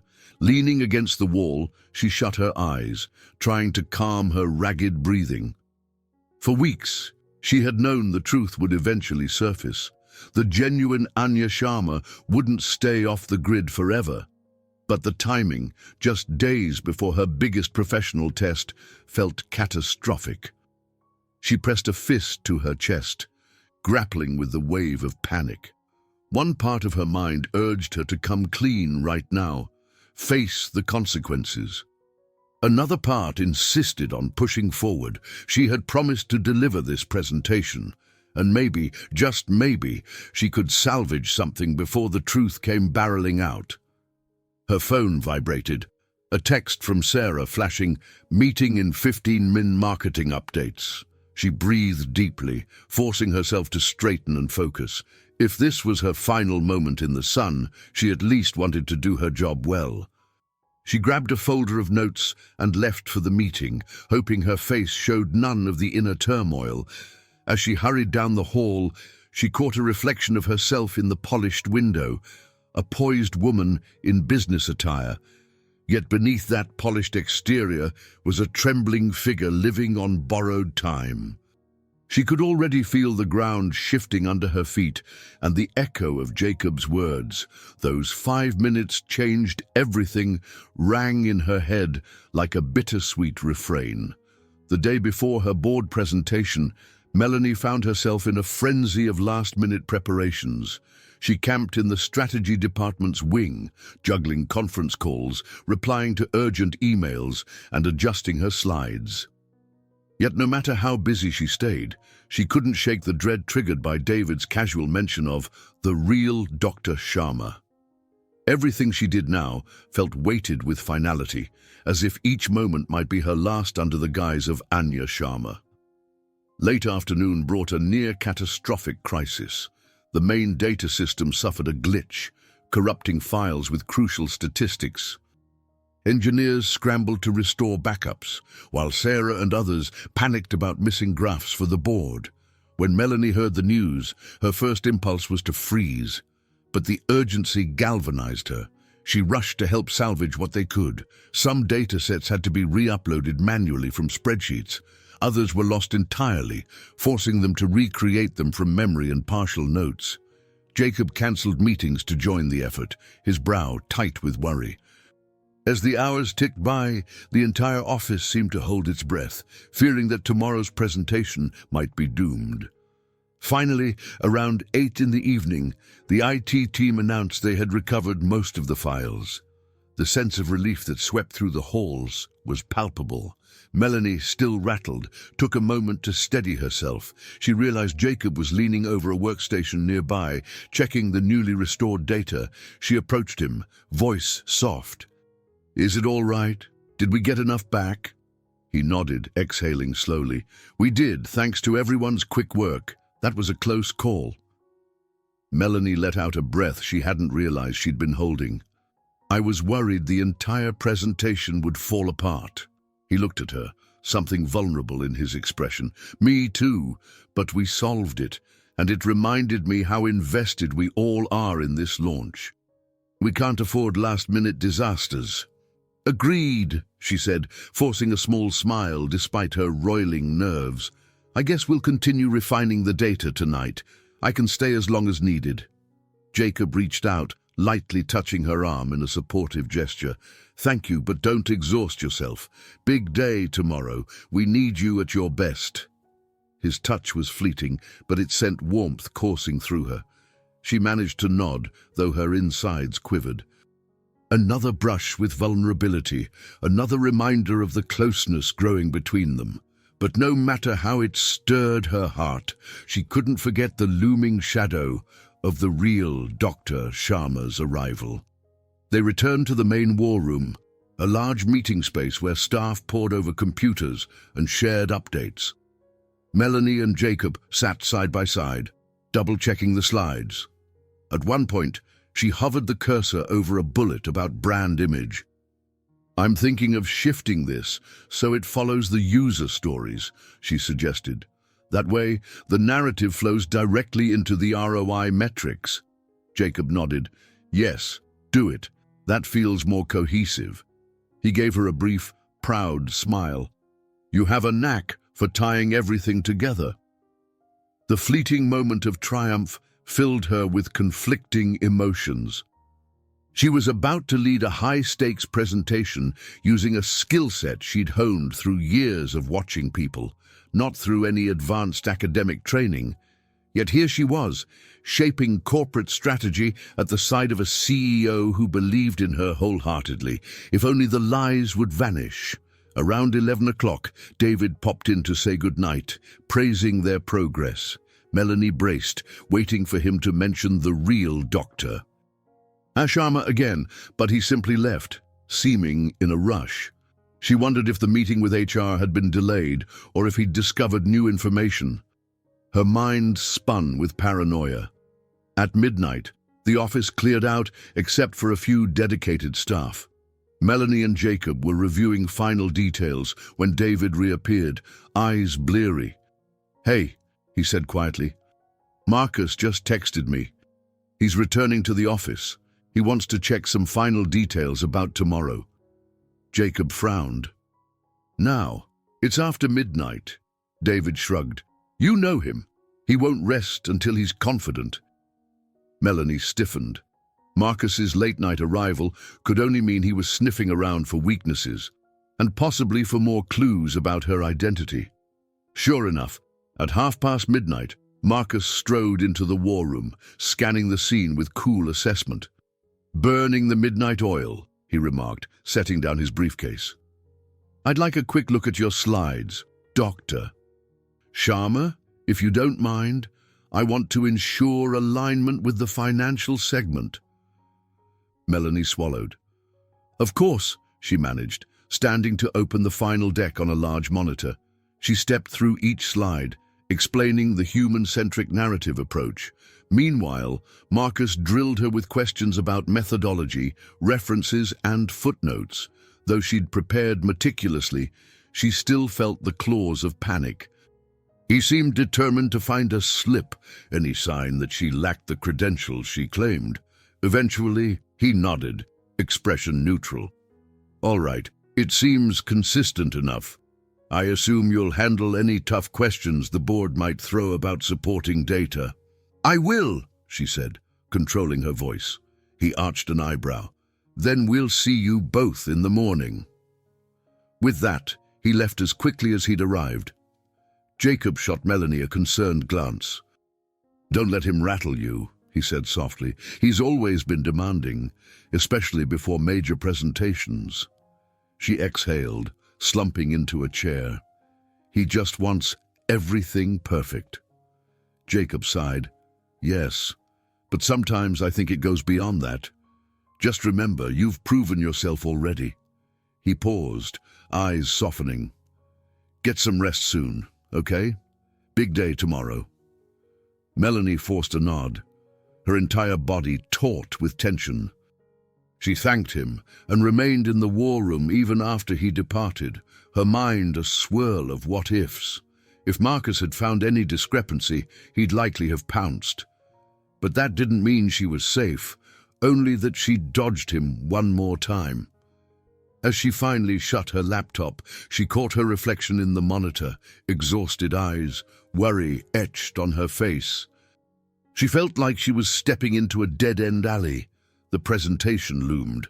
Marcus was on the prowl, and somewhere out there was Dr. Anya Sharma, a single phone call away from blowing this wide open. Tomorrow might well decide her fate, whether she liked it or not. A crisp morning breeze greeted Melanie as she stepped off the subway in Midtown. She clutched her laptop bag tightly, her nerves on high alert.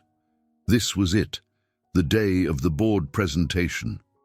She'd barely slept, haunted by visions of standing at the podium and forgetting every word, or worse, being called out as an imposter before she could even begin.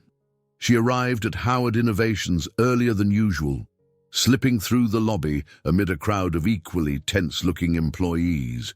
Word had spread that today's board meeting was crucial. The future of the new product hinged on the decisions made at this gathering. Melanie took a quick detour to the bathroom, double-checking her appearance. Tidy blouse, neat slacks, hair pinned up. She practiced a calm, confident expression in the mirror, ignoring the frantic pounding in her chest. By 8:30, she found herself backstage in the executive auditorium, a space rarely used except for major announcements or high-profile presentations.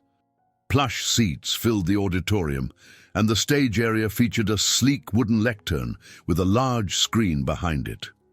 Melanie hovered near the curtain, glancing through a gap at the board members filtering in. Some she recognized from quick introductions, others were older, distinguished individuals she'd only seen in passing. David and Sarah bustled around, finalizing technical details and passing out printouts. Jacob stood to the side, conversing quietly with a pair of executives. Marcus was there too, scanning the room with laser focus. The real Dr. Sharma was nowhere to be seen, but that did little to calm Melanie's churning fears. Any second, that phone could ring or that door could open. Jacob approached, placing a hand lightly on her shoulder. "How are you holding up?" he asked, voice low. She inhaled shakily. "Nervous, but I'm ready." He offered a reassuring smile. "Trust your instincts. You've got something valuable to share." Moments later, the lights dimmed slightly, signaling the start. An older board member at the front welcomed everyone, then introduced Jacob. He strode on stage with commanding composure, summarizing the product's potential and the significance of empathy-driven consumer insights. "And now, I'd like to introduce Dr. Anya Sharma, who's led our innovative approach to understanding consumer needs from a human perspective," he concluded, stepping aside. Melanie's heart nearly stopped when she heard the name Dr. Anya Sharma. Summoning every ounce of courage, she walked out under the stage lights, a sea of watchful eyes fixed on her. The podium felt both comforting and terrifying, a barrier and a spotlight all in one. She inhaled, steadying herself. "Good morning," she began, voice echoing slightly. "I'm here to share how we've integrated empathy and narrative analysis into our consumer strategy. While raw data provides the where and when, we believe understanding the why is key to forging real loyalty." She advanced the first slide, discussing the user stories. Her voice grew steadier as she described an imagined day in the life of a young professional using their wearable device for emotional well-being checks. She explained how the data sets correlated with real-time stress levels, but more importantly, how the device's prompts sought to connect, not just monitor. A few board members leaned forward, intrigued. Others scribbled notes. Marcus watched from the sidelines, arms folded, yet so far no one questioned her credibility. Encouraged, she pressed on, revealing the recompiled statistics that Sarah had helped restore. She highlighted potential ROI, brand loyalty metrics, and how an emotionally supportive brand image could differentiate them in a crowded market. Ultimately, she concluded, these narratives and the supporting data show that users want to feel seen and supported. By humanizing our technology, we position Howard Innovations as a company that respects the complexity of real life, not just profit margins. Her final slide displayed a short quote from a literary giant, one of her personal favorites, about empathy being the bridge between isolation and community. The auditorium was silent for a heartbeat before applause broke out. Some board members nodded in approval. A couple even smiled. Melanie exhaled, relief washing over her. Jacob joined her on stage, thanking her and opening the floor for questions. Several hands rose. She fielded inquiries about scalability, data security, and cultural adaptations. To her amazement, the words came smoothly, based on nights of research and raw passion for connecting with people. Even Marcus asked a technical question she deftly handled, referencing an internal pilot study. She felt the surge of triumph. She was pulling it off. And for a moment, it almost felt real. Almost until in the corner of her eye, she spotted David stepping backstage, phone pressed to his ear, his expression clouding. Her pulse skipped. Had the real Dr. Sharma finally made contact at the worst possible time? Her thoughts spun, but she forced herself to stay calm as Jacob wrapped up the Q&A. The board members seemed receptive overall, praising the uniqueness of the approach. A wave of relief and pride coursed through her body. She'd done her part. Maybe she'd earned enough credibility that even the truth wouldn't fully destroy the goodwill she'd built. Jacob thanked the attendees, and the meeting ended with quiet excitement. As people filtered out, Melanie stepped off stage. Sarah and a few colleagues offered quick congratulations, but her gaze locked on David, who was pacing with his phone, face taut. She knew it wasn't over. Her successful presentation might become meaningless if the real Anya Sharma appeared to claim her rightful place. Yet for one shining moment, Melanie allowed herself to feel victorious. Whatever happened next, she had proven her worth, at least in the realm of ideas and empathy. She wasn't just an imposter, she told herself. She was a woman who deserved to be heard, and maybe, just maybe, that would matter when the truth came crashing down. Melanie lingered backstage in the executive auditorium long after most board members had filed out, her nerves still buzzing from the presentation. She clung to the faint hope that the crisis she feared would not arrive today. The applause still echoed in her ears, a testament to the success she'd achieved, yet the uneasy twist in her stomach refused to subside. She caught sight of Jacob speaking with a cluster of executives by the double doors, all nodding and offering what seemed like congratulations. Normally, she'd have reveled in the moment. She had just delivered a high-stakes presentation without a hitch. Instead, her pulse hammered with dread at the possibility that any second someone would call out her name. The real Dr. Anya Sharma could appear at any moment. Her phone vibrated. She glanced down to see a text from Sarah. "Hey, everyone's thrilled. Where are you? Let's celebrate." Melanie's heart clenched. Celebrate. She couldn't bring herself to feel joy when her entire identity hung by a thread. Forcing a tight smile, she slipped the phone into her pocket and moved to the side exit leading to a quiet corridor. She just needed a moment to breathe. That was when she noticed David standing near the far wall, phone in hand, anxiety etched across his brow. Her stomach dropped. She hesitated, then took a cautious step forward. He glanced up, caught her eye, and motioned for her to come closer. When she reached him, he ended his call with an unsteady sigh. "Is everything okay?" she asked, bracing herself. David looked torn. "I've been in touch with HR. He paused, glancing around to ensure no one else was within earshot. "We've confirmed the real Dr. Anya Sharma's arrival in New York. She's on her way here. Marcus is already aware." Melanie's breath stalled, chest tight. "Here. Today." She wasn't sure if she'd whispered or if the words had even come out at all. David nodded, sympathy flooding his expression. "Yes, she apparently cleared up some miscommunications. She wants to see Jacob about her new position, which, as far as she knows, she's still intended to fill. I'm sorry, but this is about to become very public. We need to figure out what's going on."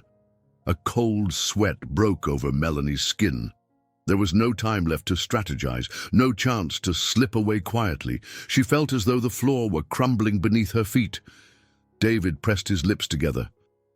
"Jacob should hear it from you," he said softly. "Better he learns this truth from the person he's grown to trust than from a complete stranger." Her heart pounded. The person he'd grown to trust, the same person who'd deceived him from day one. She swallowed back a wave of nausea and nodded. I'll find him," she managed, voice trembling. Without another word, David stepped aside, letting her pass. She gathered every shred of courage and walked down the hallway, scanning for any sign of Jacob. She found him in a side lounge, finishing a conversation with two board members who promptly congratulated him once more. When they departed, Melanie approached, her mind spinning. If she was going to come clean, it had to be now. "Jacob," she said quietly. Her throat felt unbearably tight. "There's something I—" Before she could finish, the door at the far end of the lounge swung open. A poised woman in a tailored grey blazer stepped inside, clutching a leather portfolio. She had dark, wavy hair and a resolute expression, as though she were bracing for a confrontation. Her gaze flickered between Melanie and Jacob. "Mr. Howard," the woman asked, stepping forward, "I'm Dr. Anya Sharma. I realize there's been some confusion, but I've finally made it here to discuss the position we spoke about." Shock rippled over Jacob's features. He looked from the newcomer to Melanie, mind clearly racing. "Wait!" He froze, words halting. "What's going on?" Melanie swallowed painfully, tears prickling at the corners of her eyes. She risked a look at Dr. Sharma, who stood tall and confident. There it was, the moment she dreaded. Her voice sounded distant to her own ears. "Jacob, I can explain. I'm not Dr. Sharma. I never was." Her entire body shook with the confession, tears hovering on her lashes. A raw moment of silence followed. Jacob's gaze hardened, betrayal etched into his eyes. "What do you mean?" he asked, his tone controlled, but shaking beneath the surface. Melanie mustered the courage to continue. "I'm just Melanie Allen, a flower shop delivery girl. I came to drop off orchids the day we met. You assumed I was Dr. Sharma, and I tried to correct you at first, but I got swept up. Then everything happened so quickly, and I didn't have the courage to tell you, and then Enough." Jacob's voice came out quieter than she expected, but the hurt in it was unmistakable. The new arrival, the real Dr. Sharma, looked on in stunned confusion. Marcus burst into the lounge next, as though summoned by the tension. He must have sensed what was unfolding. His narrowed gaze flicked between them, then settled on Melanie. "So," he said flatly, "it's true. I suspected something was off." Jacob ignored Marcus, his eyes locked on Melanie. She reached out a trembling hand, but he stepped back, the distance between them palpable. "You lied to me, to the entire company," he said, voice trembling in anger. "All those meetings, the board presentation, everything.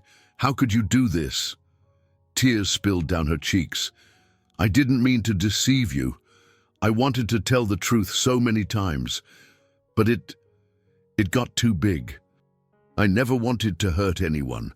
All the tension from the last weeks, her hopes, her guilt, her desperation, collapsed into a crushing moment of reality. Jacob shook his head, looking as though the ground beneath him had vanished.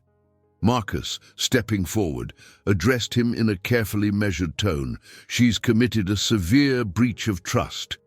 We can't let this go unaddressed, not with the board expecting Dr. Sharma's credentials for our project." Dr. Sharma stood quietly, absorbing the scene with widened eyes, while Jacob visibly struggled between shock and anger. Finally, his voice broke the hush. "Melanie, if that's your real name, you need to leave. Immediately." Each syllable cut like glass. She felt her heart shatter at his words. There was no space for explanation, no place to beg forgiveness. With tears blurring her vision, she turned and stumbled out of the lounge, ignoring the stares of staff in the corridor. The plush carpeting felt like quicksand under her feet as she fled toward the exit, the humiliating whispers and gaping looks snapping at her like hungry wolves. When she finally emerged onto the Manhattan sidewalk, she let out a broken sob. Everything she'd built, every moment of validation, every glimpse of possibility had dissolved in one agonizing instant. The finality settled over her, suffocating and absolute.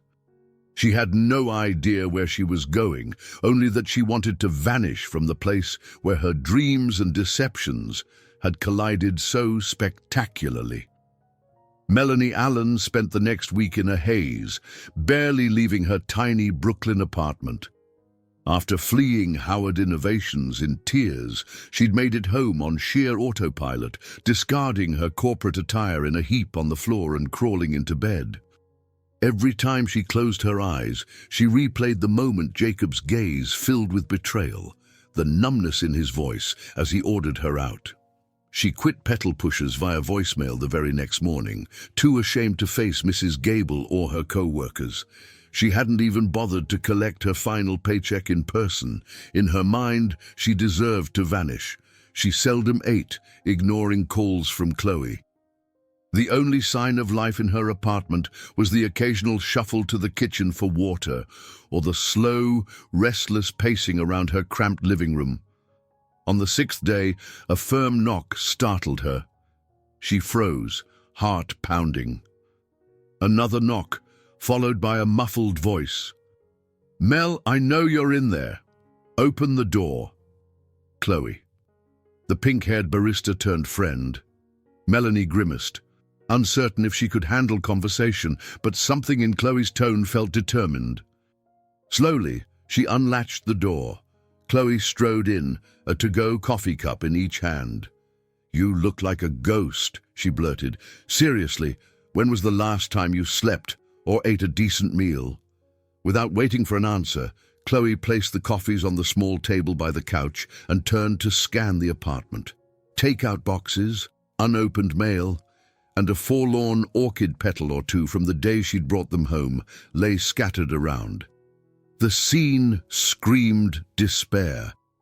Melanie lowered her eyes, unable to summon even mild indignation. She was too drained.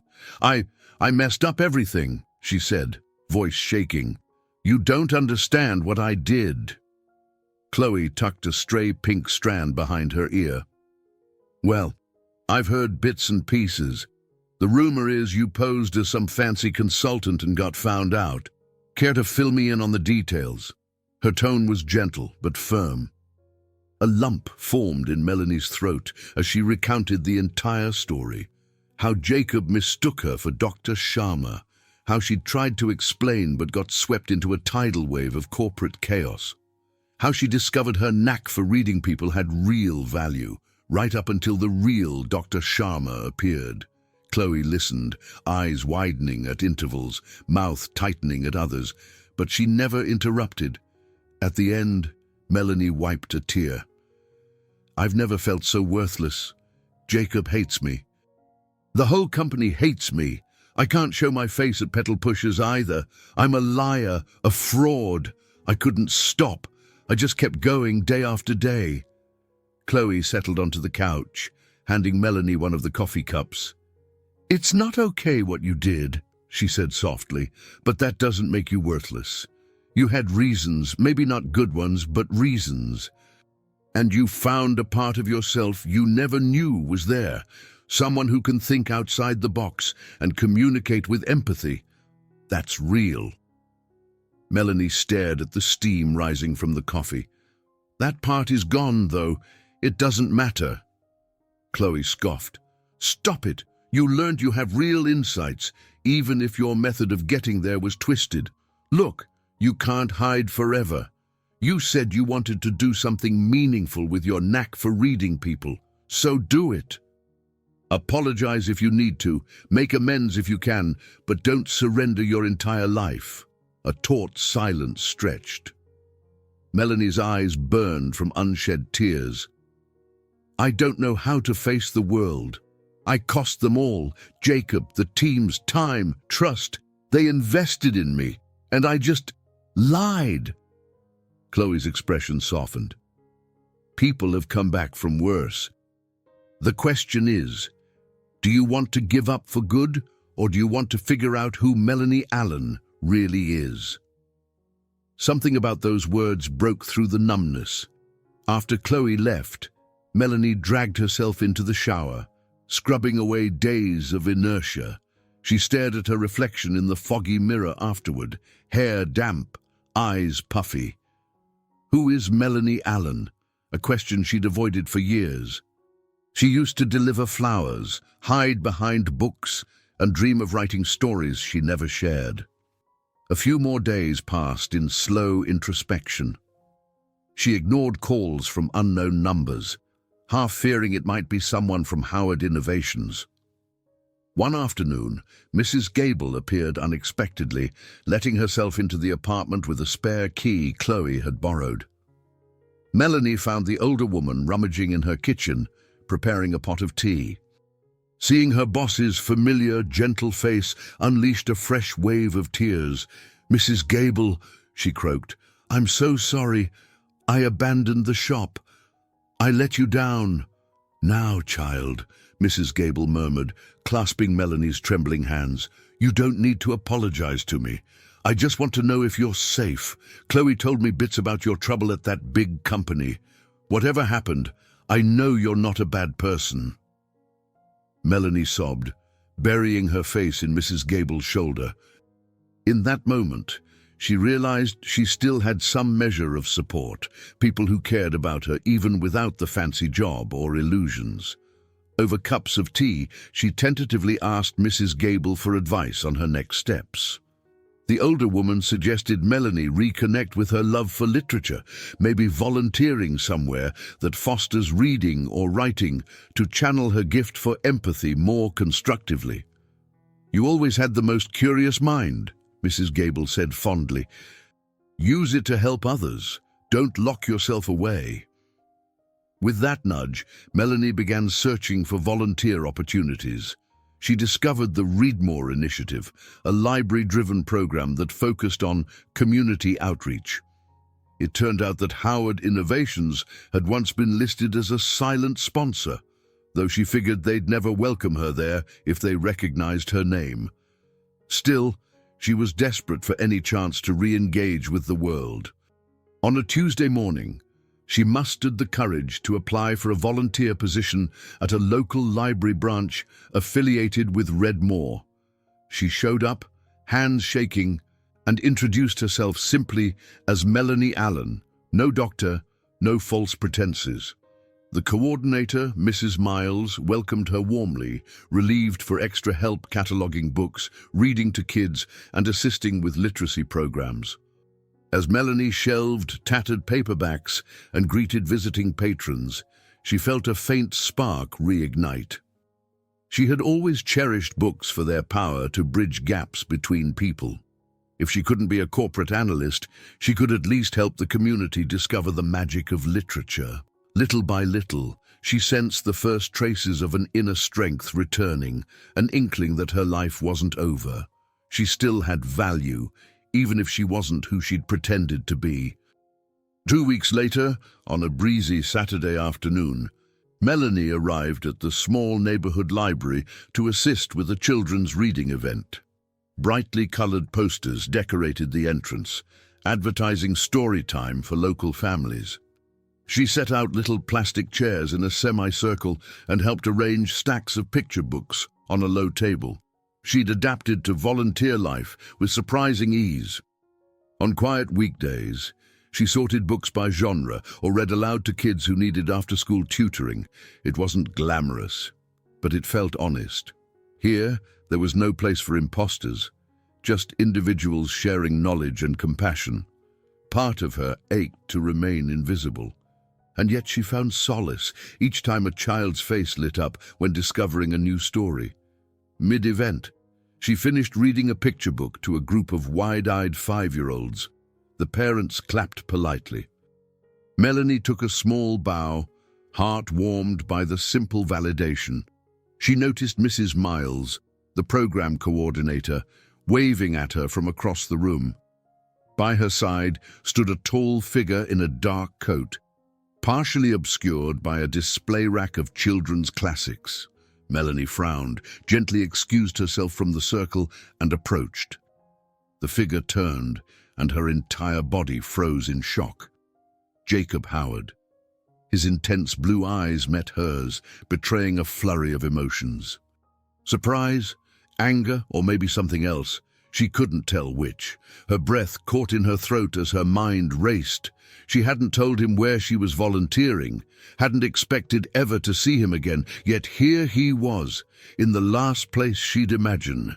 Mrs. Miles introduced them, oblivious to the tension crackling between them. "Melanie, this is Mr. Howard, one of the benefactors who's been assisting our library fund. He wanted a quick tour of our new programs." Melanie swallowed hard. "Hello," she said, voice barely above a whisper. Her heart drummed so loudly she feared everyone could hear it. Jacob cleared his throat, nodding stiffly at Mrs. Miles. "Yes, I've supported Readmore for a while, though anonymously. I'm interested in seeing how these programs are expanding." He paused, gaze flickering over Melanie. "I didn't expect to run into an old colleague." The last word hung in the air. Melanie flushed, uncertain how to respond. Mrs. Miles, sensing awkwardness, politely excused herself to speak with another volunteer. Suddenly, Melanie and Jacob stood alone among the bustling children's section, with cartoon posters and cheerful reading nooks as their backdrop. She folded her arms around herself, pulse roaring. "Jacob!" she managed, eyes cast downward. I'm sorry." "For everything." He ran a hand through his hair, exhaling heavily. "I didn't come here to rehash what happened," he said, his voice subdued. "I only found out from Sarah that you'd been volunteering at a library. I didn't realize it was one funded by Howard Innovations until she mentioned a Melanie Allen on the volunteer roster. I had to see for myself." Her cheeks burned.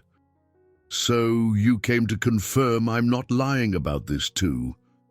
He sighed, sliding his hands into his coat pockets. "Honestly, I'm not sure why I came. Part of me was furious. I felt humiliated, betrayed. Another part of me wondered if you were okay. And seeing you here..." He trailed off, letting his gaze drift to a group of kids poring over a stack of books. "It makes sense. You always talked about empathy, about understanding people's stories. Maybe this is where you belong." Tears prickled in her eyes. "I never wanted to hurt anyone," she said brokenly. "I lied, yes, but I cared so much about the work, about the people. It wasn't a game to me."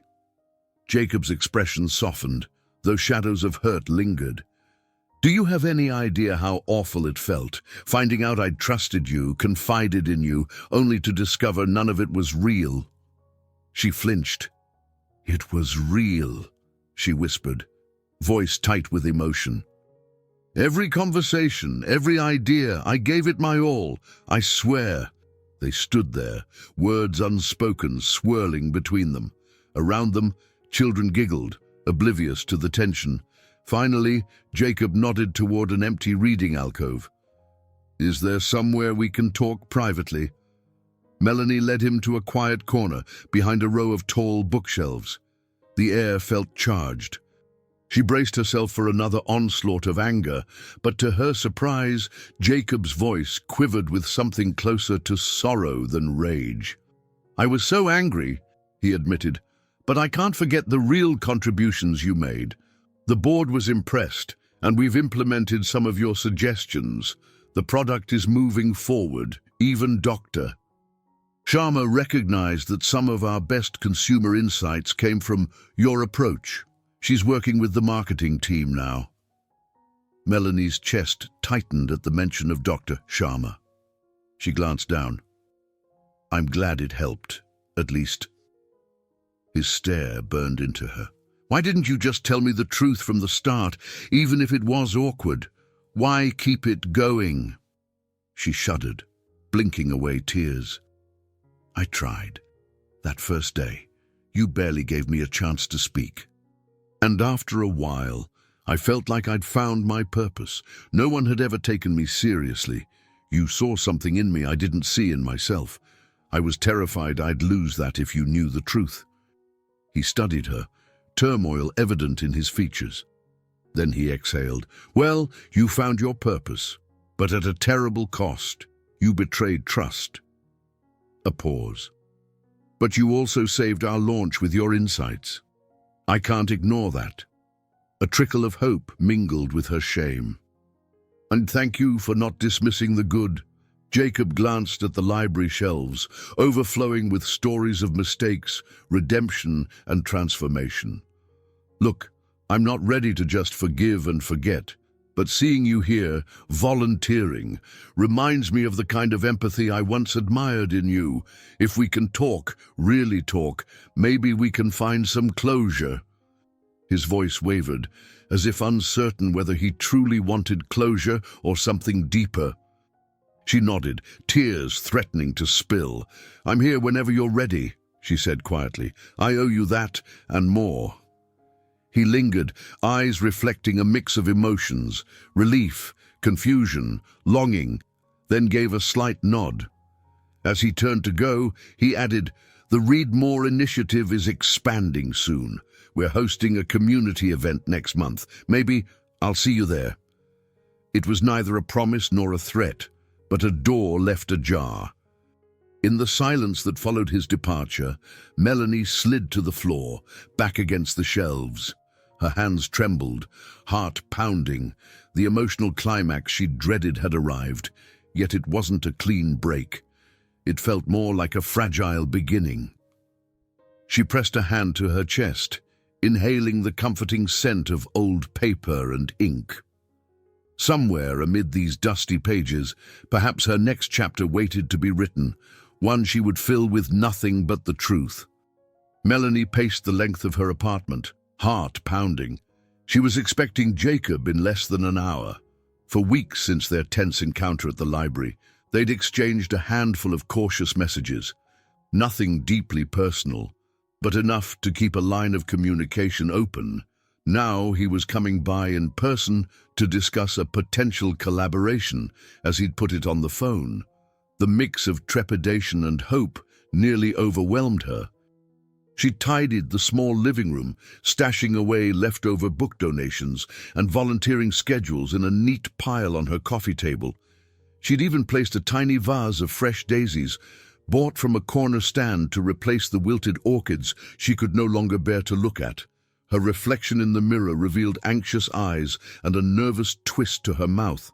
A sharp rap on the door snapped her to attention. She opened it to find Jacob standing there, wearing a casual jacket instead of his usual tailored suit. He looked a bit out of place in her modest hallway, but his expression was calm, if wary. She stepped aside, allowing him in. "Thank you for coming," she said softly. She'd rehearsed a formal greeting, but it melted the instant she saw him. The memory of that first day, him calling her doctor, Sharma by mistake, echoed in her mind, a sharp reminder of all that had happened. He nodded, gaze flicking around the room. "It's nice, cozy," he commented. He paused by the small bookshelf, scanning the titles, classics, modern novels, even a few writing craft guides. She offered a tentative smile. "I read a lot." In another life, she might have admitted she wrote too, but exposing any part of herself felt complicated right now. Jacob cleared his throat. "Look, let's sit." He gestured toward the worn couch. Melanie perched on the edge, hands clasped to still her shaking fingers. He settled beside her, but left a polite distance between them. After a beat of awkward silence, he began, "I talked to Dr. Sharma about the product's philanthropic angle. She's focusing on the technical analytics, but we also want to expand the user outreach portion. The company has a philanthropic project, one you stumbled upon at the library." Melanie nodded, recalling how she'd learned that Howard Innovations secretly funded multiple reading and community initiatives. "I volunteer at the library branch." "Yeah." Jacob leaned forward. "We want to formalize a partnership with local libraries, especially for youth literacy and tech literacy integration. We need someone who understands the spirit of community engagement, but can also translate corporate goals into real benefits. Someone with empathy, communication skills, and the ability to connect with everyday people. I thought, maybe you would be interested. She blinked, speechless. Me? Even after everything she'd done? He nodded, voice steady. Yes. I spoke to Sarah. And even Dr. Sharma is on board, provided we're transparent about your role. It wouldn't be under false pretenses this time. You'd be a consultant for our corporate social responsibility department, focusing on bridging the gap between corporate resources and community needs. Her eyes filled with tears. You trust me enough to let me do that after what happened. She swallowed the lump in her throat. I mean, I'm honored, but I'm also terrified. Jacob exhaled slowly. I won't lie. Part of me is still angry. But I can't ignore your genuine talent for connecting with people. The board presentation, the feedback from staff, it was real. Marcus opposed this idea at first, but we compromised. You wouldn't be a senior analyst or anything. You'd be a consultant on specific social outreach projects. If you accepted, we'd do this properly, under your real name and credentials, or lack thereof. Melanie's gaze dropped to her hands. I don't have a fancy degree, Jacob. My resume is basically delivery person and a high school diploma. What if it's not enough for your corporate world? He shook his head. Credentials aren't everything. Look, I've seen your abilities firsthand. Sarah is willing to help. Dr. Sharma will handle the technical side. Your focus would be user engagement at the community level. We think it can be a true win-win.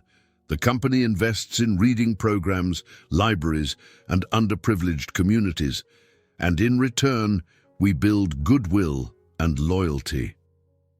Her mind spun. This offer was everything she'd secretly longed for, a chance to do meaningful work, applying her empathy and communication skills without masquerading as someone else. But fear gripped her. What about you and me? She asked quietly. Is this purely professional? Jacob's eyes flickered with emotion. Right now, I need it to be professional, he answered, not unkindly. I'm not ready to jump back into whatever we were almost starting. I do still feel hurt, but I also see the person beneath the lie. If we work together honestly, maybe in time we can see if there's something to mend. His candor stung, but she appreciated it. She reached for a tissue on the coffee table, dabbing at the tears threatening to fall. I understand, and I accept your offer, she breathed, her voice thick with emotion. I want to make amends. If I can do that by helping the community, then I will. A flicker of relief crossed his features. Thank you, he said. The official paperwork can come later. We'll do it the right way. No illusions. No hidden agendas. She gave a trembling nod.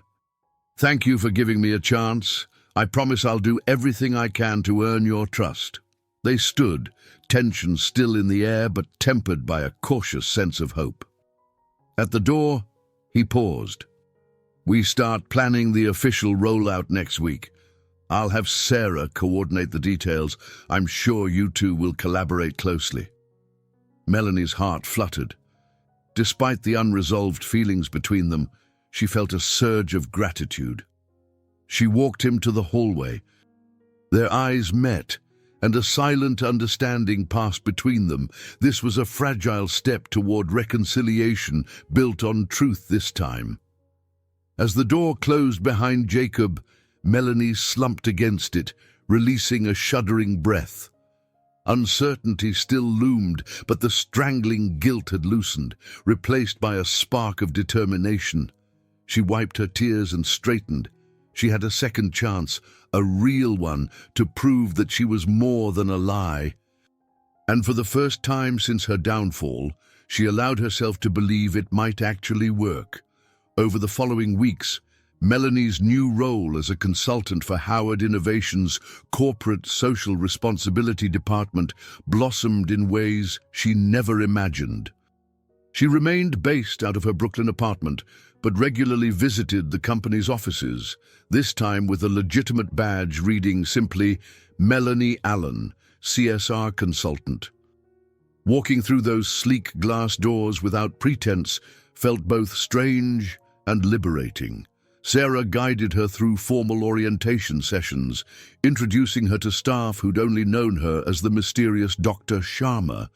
Some recognized her face and gave polite, if slightly curious, nods. A few bristled at first. Rumors spread quickly after her abrupt exit, but once they saw she was working under her real identity, forging honest alliances, resistance softened. Bit by bit, the novelty of her story gave way to appreciation for her genuine insight. She split her time between Howard Innovation's headquarters and various library branches, shaping reading programs, technology demos, and creative workshops for underprivileged youth. The synergy fueled her with purpose. Her knack for reading people's unspoken needs now found a practical outlet.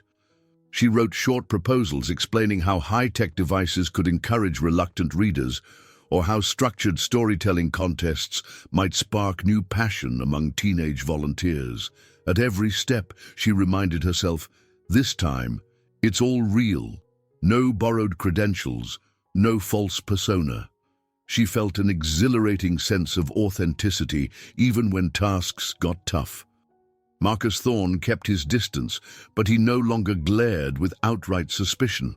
Dr. Anya Sharma, surprisingly gracious, acknowledged Melanie's unique viewpoint during a brainstorming session. "This is exactly the angle we needed," she said with a small smile, tapping a page of Melanie's notes. "I handle the metrics, you handle the human factor. It's a productive balance." One late afternoon, Melanie emerged from a meeting with Sarah in the marketing wing. She'd just pitched an idea to organize mini-libraries in underfunded schools, integrating a digital platform sponsored by Howard Innovations. Sarah beamed as they left the conference room. "That was awesome. You even impressed Marcus's team. No small feat." Melanie grinned. "I can't believe how different everything feels now that I'm not hiding. I'm still learning the corporate side, but at least I'm able to be myself." Sarah patted her arm affectionately. "You're doing great, and Jacob seems pleased with your progress." The mention of Jacob made Melanie's heart skip. She nodded, trying to keep her face neutral. Truthfully, while they interacted professionally, weekly status updates, occasional quick check-ins, Jacob maintained a careful boundary. He was courteous, open to her ideas, but personal conversations remained scarce. Whenever she passed his office, she recalled the nights they'd shared brainstorming over coffee. Now, the connection felt like a fragile flower, struggling to regrow in rocky soil. That evening, as she packed up her laptop, an unexpected email popped into her inbox. Project Read More Initiative, Corporate and Community Celebration, Invitation. The message outlined a celebratory event at the main library branch downtown, a place that also housed a children's reading room and an adult literacy program. Howard Innovations planned to announce a major sponsorship, celebrating the success of recent expansions, some of which Melanie had helped shape.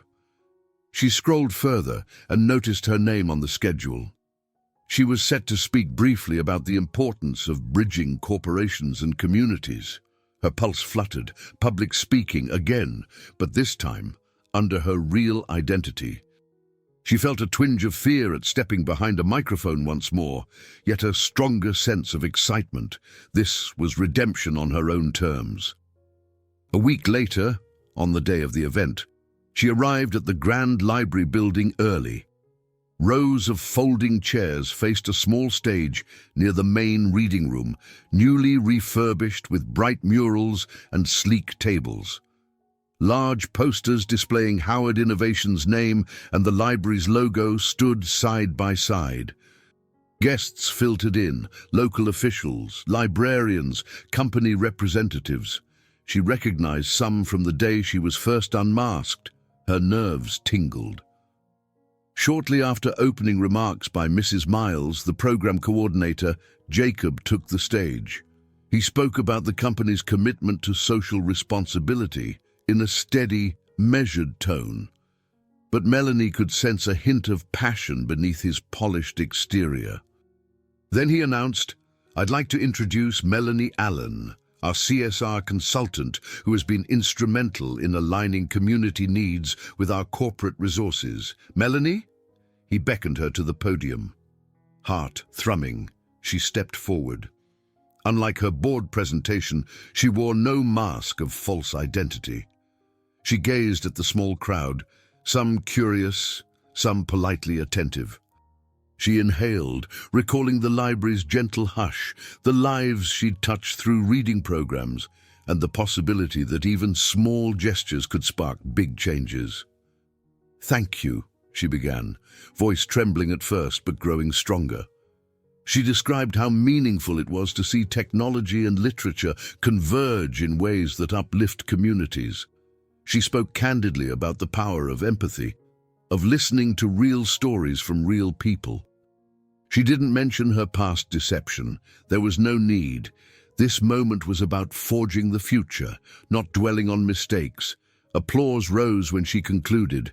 A wave of relief and pride washed over her. Jacob, stepping close, offered a handshake that turned into a gentle squeeze of her hand. Warmth flooded her chest. For a heartbeat, his gaze caught hers, and she read an unspoken message there. "I'm proud of you. We've come a long way." After the speeches, people mingled, exploring the refurbished reading room. Melanie stood near the children's section, scanning the vibrant artwork on the walls. She felt a presence at her side and turned to find Jacob. He wore a soft smile. "You did well," he said quietly. "I remember your first big presentation, how nervous you were. Now I see a confident, genuine voice." She looked down, a flush creeping over her cheeks. "Thank you. It feels surreal, standing here as myself." Jacob nodded, eyes reflecting the library's gentle lamplight. "I know trust can't be rebuilt overnight, but your honesty, your passion, it's showing everyone who you really are." A pause. "And it reminds me of why I was drawn to you in the first place." Tears prickled at the edges of her vision, but they were tears of gratitude and hope. She sensed, in his words, an opening for something more. Maybe not yet, but eventually. "I'm truly sorry," she whispered. "I know I say it a lot, but I mean it." "I believe you," he replied, voice almost tender. He glanced around the library, kids and parents talking animatedly about the new reading programs. "And if you're willing, maybe we can try again, slowly, as two people who share a passion for empathy and stories." Her throat felt tight as she nodded. "Yes," she managed, emotion blooming in her chest. Slowly, with no more lies, he slipped his hand into hers, a simple gesture that felt as monumental as any corporate deal she'd ever negotiated. In that moment, the library's bright colors and soft murmurs of activity felt like the perfect backdrop for the new chapter in her life, one rooted in truth, compassion, and the genuine connection she'd craved all along. She squeezed his hand back, heart soaring. The hush of pages turning, the excited chatter of children discovering books, and the knowledge that she'd found her place guided her forward. This was her emotional reward, not just a job or a romantic promise, but a hard-won sense of belonging to something real, something that reflected her true self. And that, Melanie realized, was worth every stumble along the way. Melanie Allen arrived at Howard Innovations on a crisp spring morning, feeling an unfamiliar sense of belonging. The past few months had been a whirlwind of cautious re-entry into the corporate world, but under her own name this time. No more facade, no more false titles. She carried a genuine company ID badge for her consultancy work with the Corporate Social Responsibility Department, her photograph beaming from the plastic card. Stepping through the lobby, She inhaled deeply, letting the hum of conversations and the polished gleam of the floors remind her that she had earned her spot here through honesty and a relentless desire to do good. Her day began with a meeting in a glass-walled conference room on the 18th floor. Dr. Anya Sharma was already inside, scanning a tablet loaded with data. When Melanie entered, Dr. Sharma looked up and offered a small, polite smile. The tension that had once crackled between them when Melanie's lies had first come to light had gradually softened into a workable partnership. They respected each other's roles. Dr. Sharma brought the technical expertise and academic rigor, while Melanie introduced empathy-driven insights and community outreach strategies. "Morning, Melanie," Dr. Sharma said, gesturing for her to take a seat. "I've pulled together the metrics on the Youth Literacy Initiative. The pilot schools show a 15% increase in library engagement after we introduced the tablet lending program." Melanie's eyes lit up. "That's fantastic. It means the kids are actually using the tablets to read e-books and explore new content, right? Not just playing games." "Exactly," Dr. Sharma confirmed, tapping her screen. "We use device-level analytics, strictly anonymized, of course, to confirm reading app usage. This is a tangible outcome we can present to the executive team and the board." Melanie felt a rush of gratification. In her first weeks as a CSR consultant, she had helped design the approach, short orientation sessions with school librarians, introducing specialized reading apps, and linking them to real-world book clubs for the kids. Although she lacked formal credentials, her experiences at the community libraries gave her a window into what children truly responded to. Marcus Thorne, the senior vice president who had once been her harshest skeptic, entered the room with a brisk nod. "Good morning," he said, eyes flicking from Melanie to Dr. Sharma. Though not entirely friendly, his demeanor was no longer hostile. If anything, it was perfunctory acceptance. "Let's keep this meeting efficient. Jacob wants a progress update before his next investor call. We need to prove that these philanthropic efforts also bolster the company's reputation." Dr. Sharma explained the latest analytics in concise detail, and Melanie chimed in with anecdotes from librarians praising how the new technology resources had motivated hesitant readers. Marcus typed notes on his laptop, pausing occasionally to ask pointed questions about costs and ROI. Melanie answered calmly, referencing real stories of students who had rarely checked out books before, but were now exploring entire virtual libraries. She saw something akin to approval in Marcus's eyes as he realized the program's potential benefits. The meeting wrapped up with a plan to prepare a formal presentation for Jacob Howard, summarizing the philanthropic project's initial successes. As they filed out, Marcus lingered behind for a moment, turning to Melanie. "Good work," he said gruffly. "Just make sure we stay on track with the budget. Philanthropy is worthwhile, but we need clarity on how it ties into overall strategy." She gave him a respectful nod, resisting a smile at the unusual compliment. It wasn't a warm exchange, but it felt like progress. Once upon a time, Marcus had watched her every move, waiting for her to slip. Now, he recognized her contributions, albeit with a business-focused caveat. Afterward, Melanie made her way to the CSR department's shared workspace. A window ran along the far wall, providing a sparkling view of the city below. She found Sarah Chen there, poring over promotional materials for an upcoming library fundraiser. Sarah had become not just a colleague, but a dear friend, one of the few who truly saw the depths of Melanie's transformation. "Hey," Sarah said brightly, looking up from a stack of draft flyers. "How did it go with Dr. Sharma and Marcus?" Melanie set her folder down, smiling. "It went well, actually. We have strong evidence the program is working. Even Marcus seemed on board. I need to compile a cohesive report for Jacob." She paused, letting out a small sigh of contentment.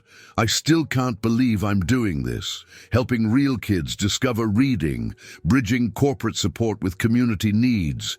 It's everything I hoped to do, but never thought possible.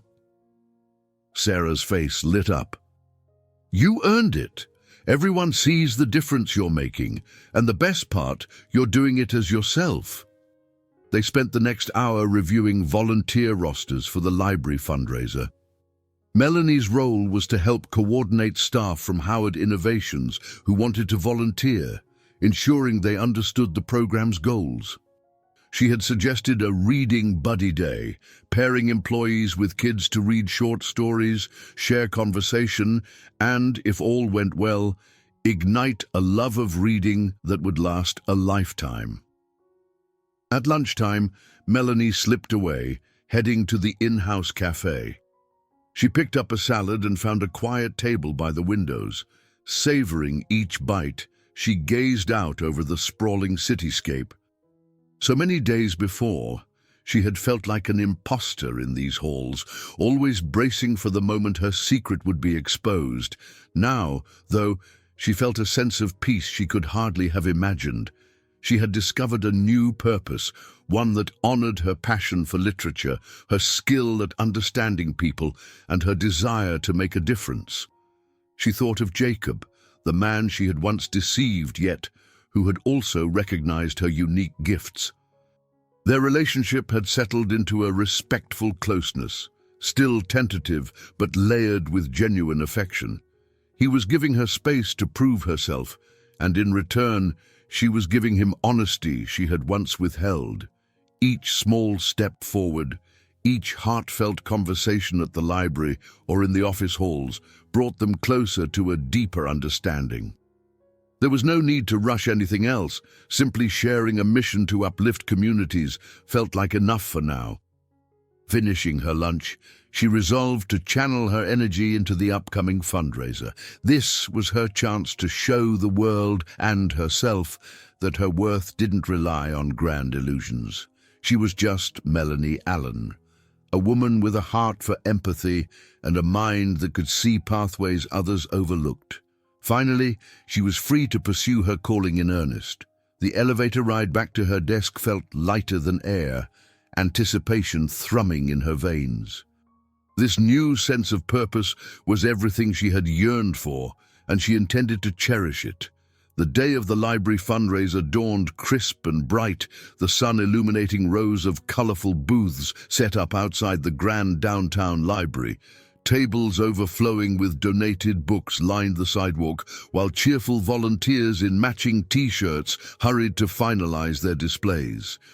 Melanie Allen stood near the entrance, scanning the bustling scene with a mixture of pride and nerves. She'd helped plan this event for weeks, bridging Howard Innovations' resources with the library's needs. Families arrived in a steady stream.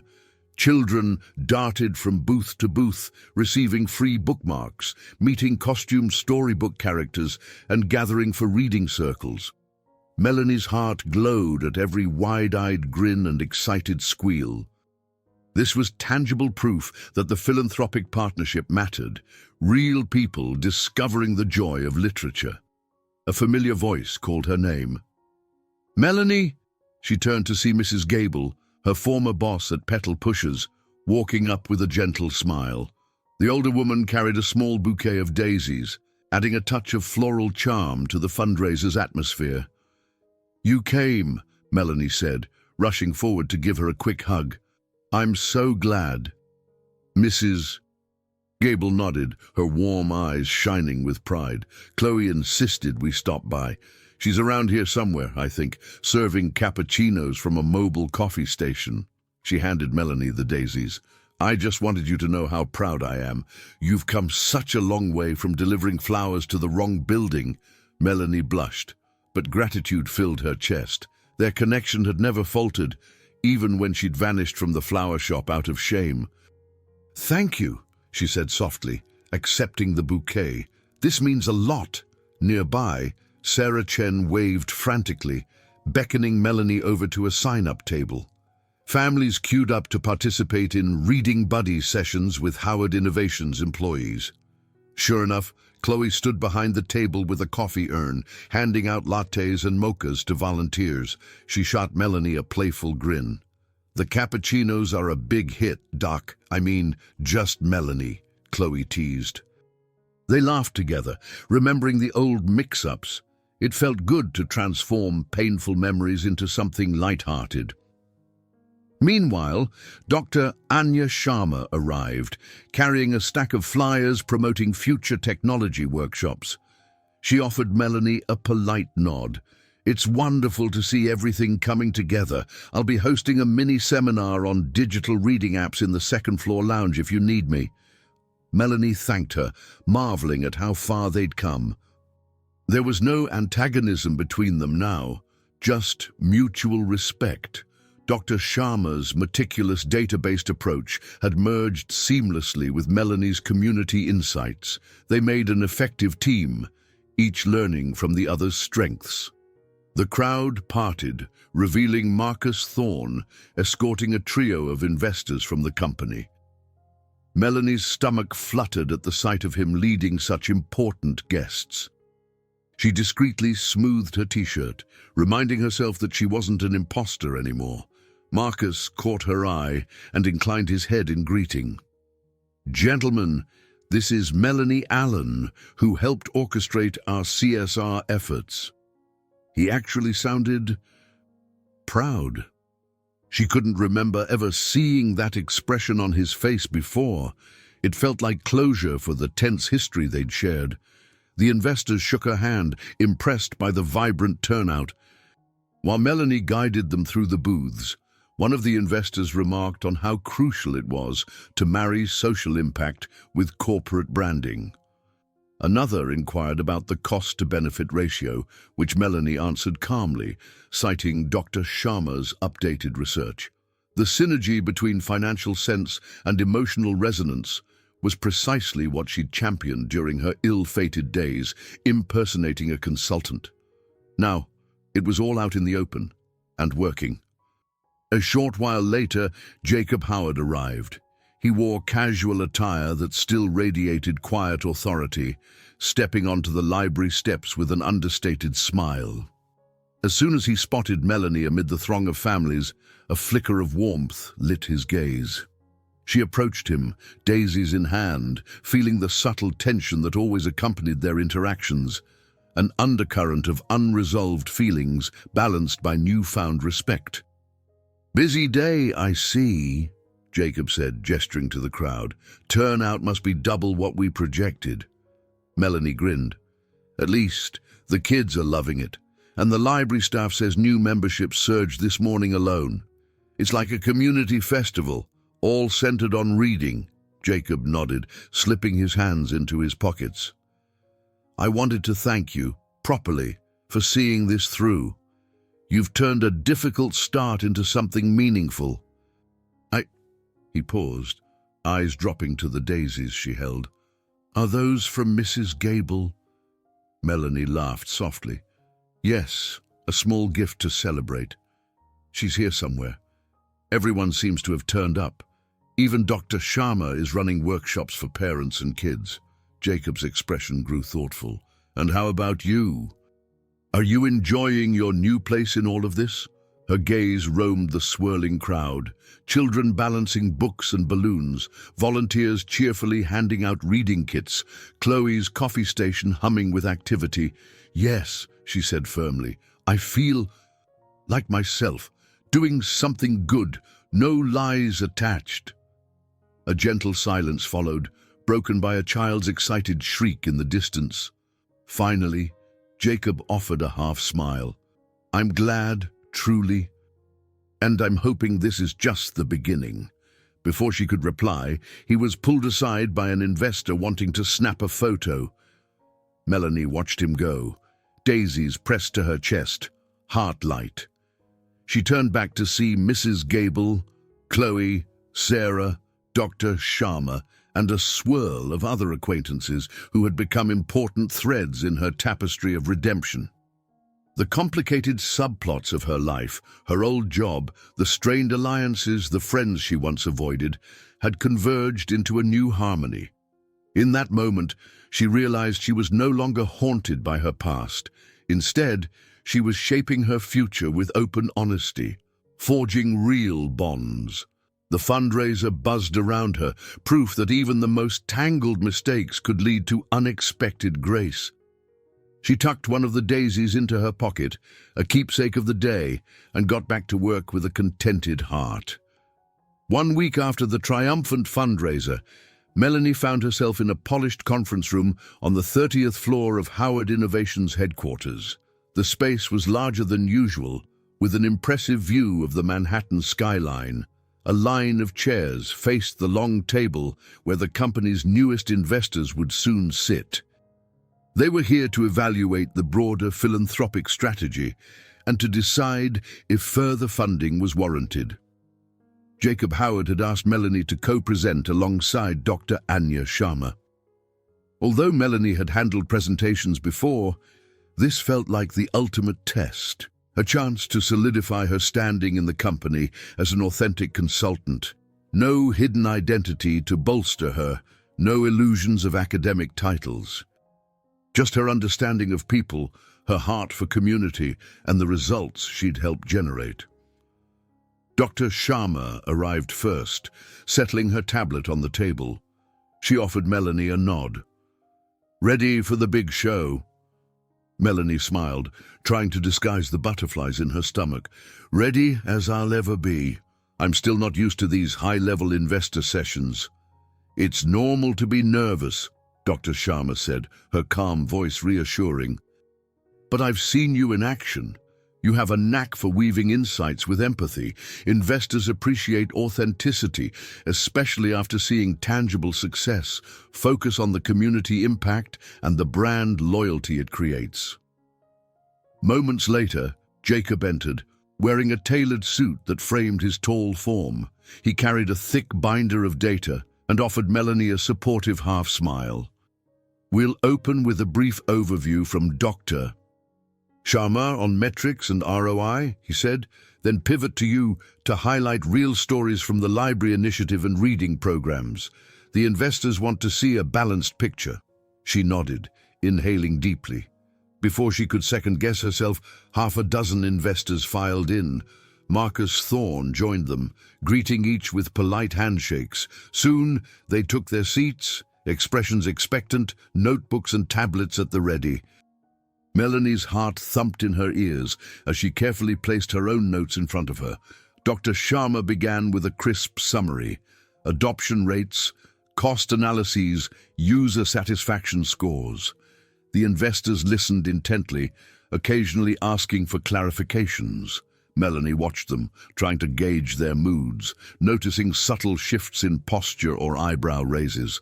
She spotted a few frowns at certain budget lines. As Dr. Sharma concluded, one investor asked bluntly if the philanthropic aspect justified the expense. That was Melanie's cue. She cleared her throat, forcing her voice to stay steady. "Thank you for the question," she said. "While the philanthropic efforts are indeed an investment, we've seen measurable returns in brand perception and customer loyalty. More importantly, we're reaching segments of the community who've never interacted with Howard Innovations before." She clicked a remote, displaying photos from the recent fundraiser, smiling kids, rows of donated books, employees volunteering. Each image pulsed with genuine emotion. "These pictures tell a story beyond numbers," she said.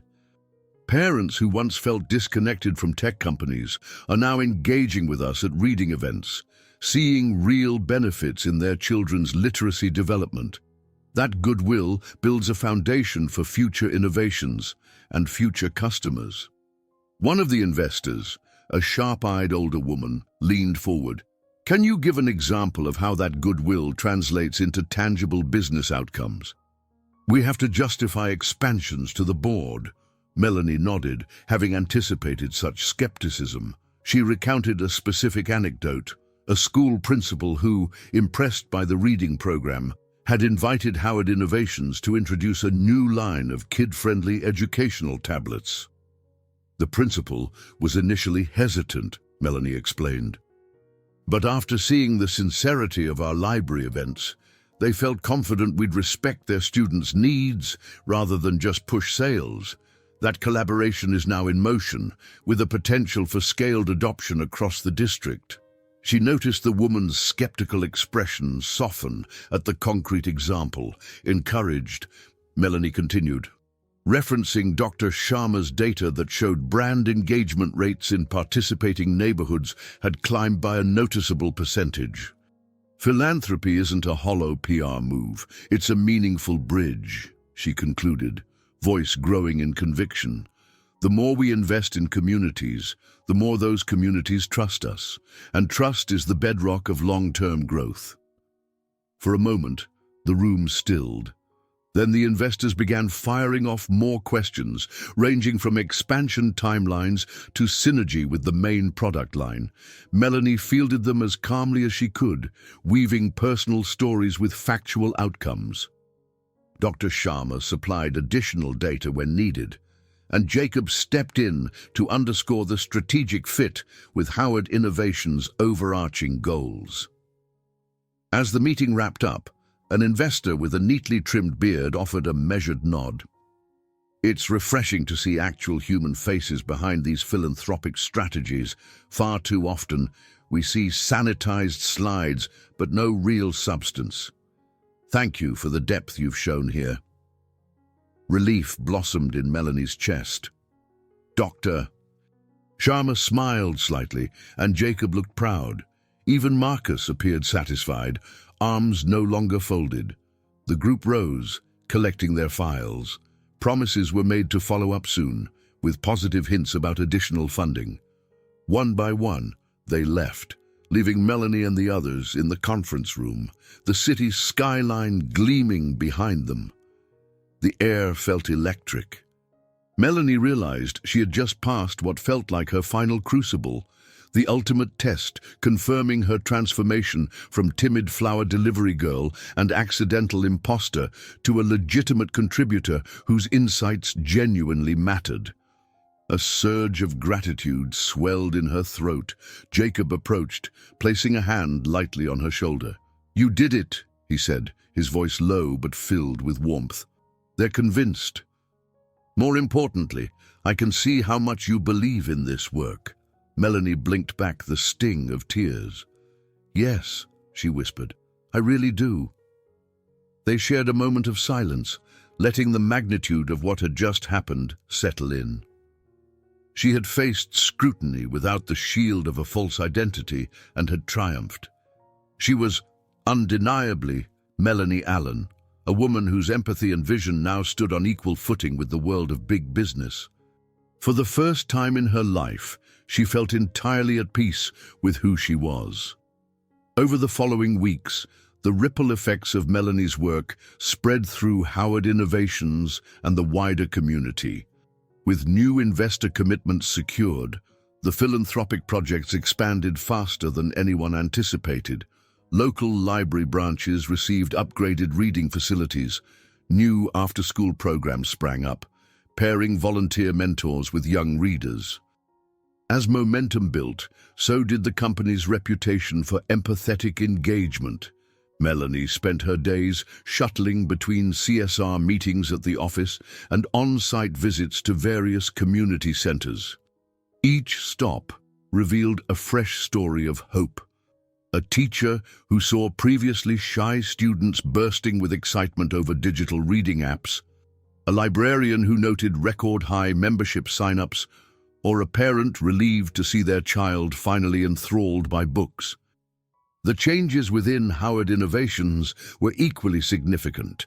Employees who once scoffed at soft ideas like empathy now embraced the shift in corporate culture.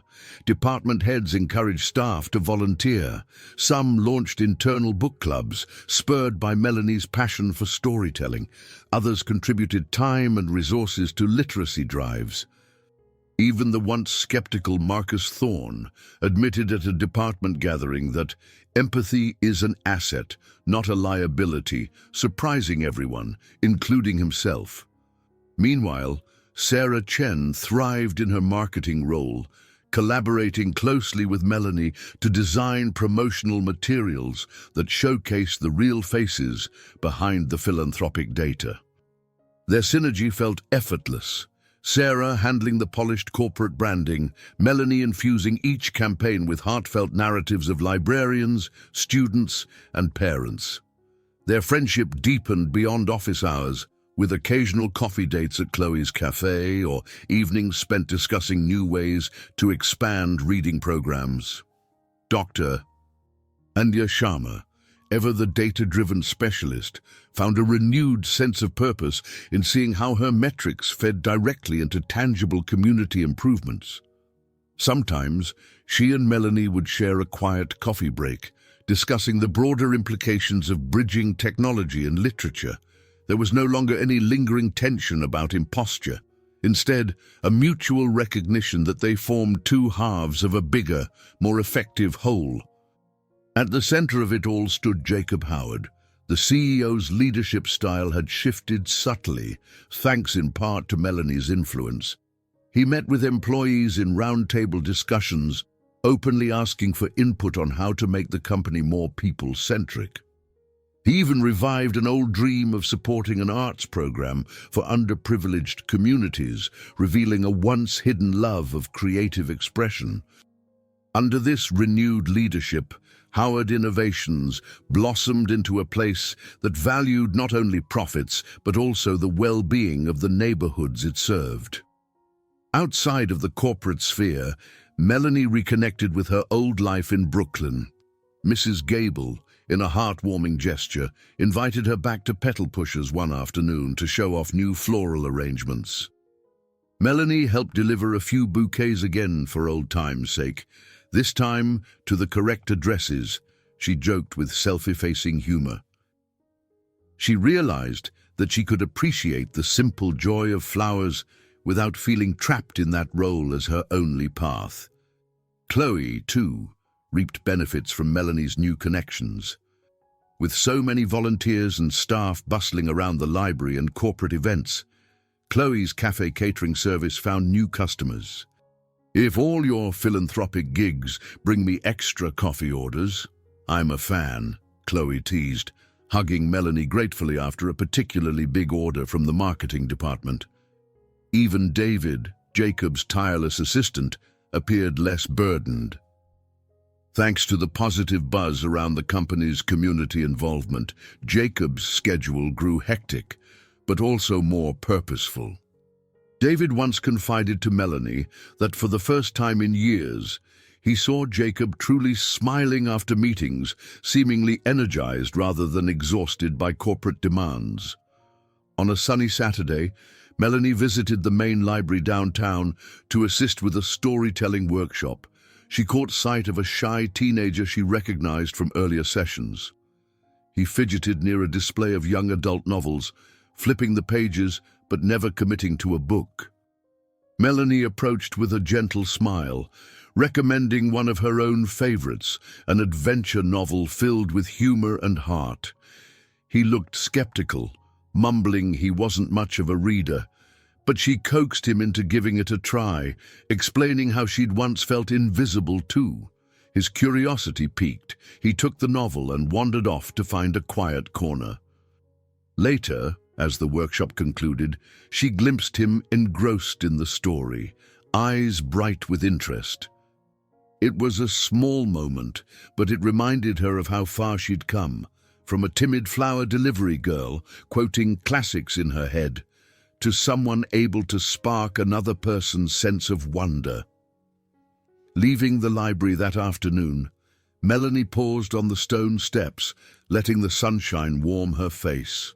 Around her, people bustled, families carrying borrowed books, staff hauling boxes of donated titles, local kids giggling about the latest reading challenge. And interwoven in that tapestry, she saw the result of her journey. Each smile, each spark of curiosity, Each open door was a testament to how a single, seemingly impossible mistake could transform into a powerful catalyst for good.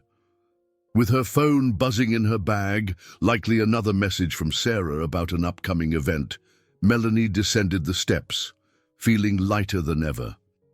Her choices had impacted not just her own destiny, but the lives of countless others in ways she never could have predicted. No longer weighed down by guilt, she carried with her a renewed sense of purpose. Grateful for the second chance she'd been given and determined to keep paying it forward, the final month of the school year arrived with a swirl of excitement. Howard Innovations officially announced an expanded sponsorship for the Read More initiative, marking a pivotal moment in the company's philanthropic evolution. At the heart of it all stood Melanie Allen, who found herself simultaneously assisting with rollout plans and preparing for a personal milestone, the publication of her very first collection of short stories, encouraged by Jacob, Sarah, and even Mrs. Gable. Melanie had finally gathered the courage to compile her reflections, some based on her experiences at the library, others spun from her lifelong fascination with human nature. The stories touched on themes of identity, truth, and unexpected second chances. She titled the collection Between Petals and Pages, a nod to her own path from flower deliveries to literary advocacy. On a breezy Friday evening, the downtown library hosted a cozy book launch to celebrate not just the new philanthropic push, but also Melanie's self-published work. Friends, co-workers and community members trickled in, milling about the reading room adorned with simple floral arrangements. Mrs. Gable contributed mini bouquets on each table, and Chloe's cafe provided hot beverages and pastries. Dr. Anya Sharma and Sarah Chen chatted at one corner, while David assisted with setup, shifting chairs into neat rows near a small podium. Stepping onto that makeshift stage, Melanie felt a flutter of nerves reminiscent of her earliest presentations. Except now she stood before a supportive crowd as herself, with nothing to hide. In the front row, she spotted Jacob, hands folded, a slight smile softening his usually composed demeanor. She took a breath, heart swelling with gratitude. "Thank you all for coming," Melanie began, voice trembling a little. "Some of you know me from the corporate side, some from the library, some from petal pushers. Wherever we met, you've all been part of my journey. These stories I've written are personal and, in a way, a tribute to the winding roads we each walk, filled with stumbles, unexpected turns, and, hopefully, growth." A ripple of encouraging applause followed. She read a short excerpt from one of her tales, describing a character who accidentally enters a grand building and is mistaken for someone important. The crowd chuckled knowingly. Beneath the humor, the story delved into themes of self-worth and the fear of being seen as a fraud. When she finished, the room erupted in warm claps. Melanie blinked back tears, overwhelmed by how far she'd come. Afterward, guests mingled, sipping coffee and leafing through copies of Between Petals and Pages. Many asked for autographs, and Melanie obliged with a mix of shyness and delight. Mrs. Gable approached with misty eyes, hugging her tight. "You've shown the world what I always knew," the older woman said. "Your words matter." A few steps away, Marcus Thorne offered a courteous nod, a faint ghost of a smile at his lips. "Congratulations, Ms. Allen," he said, holding a signed copy of her book. I read one of your stories earlier. It was insightful." His awkward sincerity touched her deeply. Even the once bristly vice president had softened enough to find value in her writing. As the evening mellowed, Jacob found her near a table stacked with freshly sold books. His gaze flicked to the cover, tracing the title with a finger. "You did it," he said softly, pride shining in his eyes. "You put your voice into the world." She met his gaze, her cheeks warming under his appreciative look. "I wouldn't have done it without your encouragement and the experiences I've had these past months. Thank you for not giving up on me." He shook his head. "You earned every step of this. All I did was open a door." For a moment, they stood silent, memories passing between them, from that chaotic first meeting to the painful confrontation, followed by hard-won reconciliation. Lowering his voice, he added, "You know, a year ago, I was just another CEO chasing innovation without remembering the heart behind it. Then those 5 minutes with you, wrong building and all, changed my path. And now, seeing you flourish, seeing the difference you've made in people's lives, reminds me every day why I started all this." Her eyes glistened. "It's been a wild ride." A gentle smile curved her lips. "But I'm grateful for every twist." Tentatively, he touched her hand, thumb brushing across her knuckles. This time, there was no tension, no leftover mistrust, just a delicate intimacy and mutual respect. She tightened her hold, letting the contact speak for them both. They had chosen to heal instead of remain broken, to trust instead of doubt. This blossoming moment, set amid the hum of library lights and murmuring voices, felt like the culmination of every step they'd taken, separately and together. Around them, the library glowed with possibility, new books, new faces, new futures. Children's laughter rang from the corners, mingling with the satisfied murmurs of adults flipping pages. In the space that had once symbolized the confrontation of Melanie's lies, she now stood in full truth. The library had become a beacon of honest growth, not just for her, but for everyone touched by these initiatives. Releasing Jacob's hand, Melanie surveyed the scene. Chloe laughing with Sarah, Dr. Sharma demonstrating an e-reading app to a curious parent, David orchestrating the final details of the evening with calm efficiency, and Mrs. Gable gracefully accepting thanks for her floral contributions. Each person represented a piece of the tapestry she'd woven, each subplot now merging into a harmonious whole. A sweet surge of emotion welled up. This was her new equilibrium, a life woven from integrity, personal growth, and the relationships she'd earned. She could write, she could serve, she could innovate, and she could love. The humble girl, who once slipped through grand doors by mistake, had found a home in the very realm that once seemed so unattainable.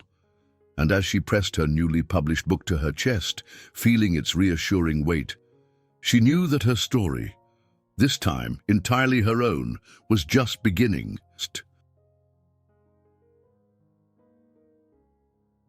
I hope you enjoyed today's story. Subscribe to the channel so you don't miss more stories like this. Leave a like and comment below what you thought of the story. See you in the next video.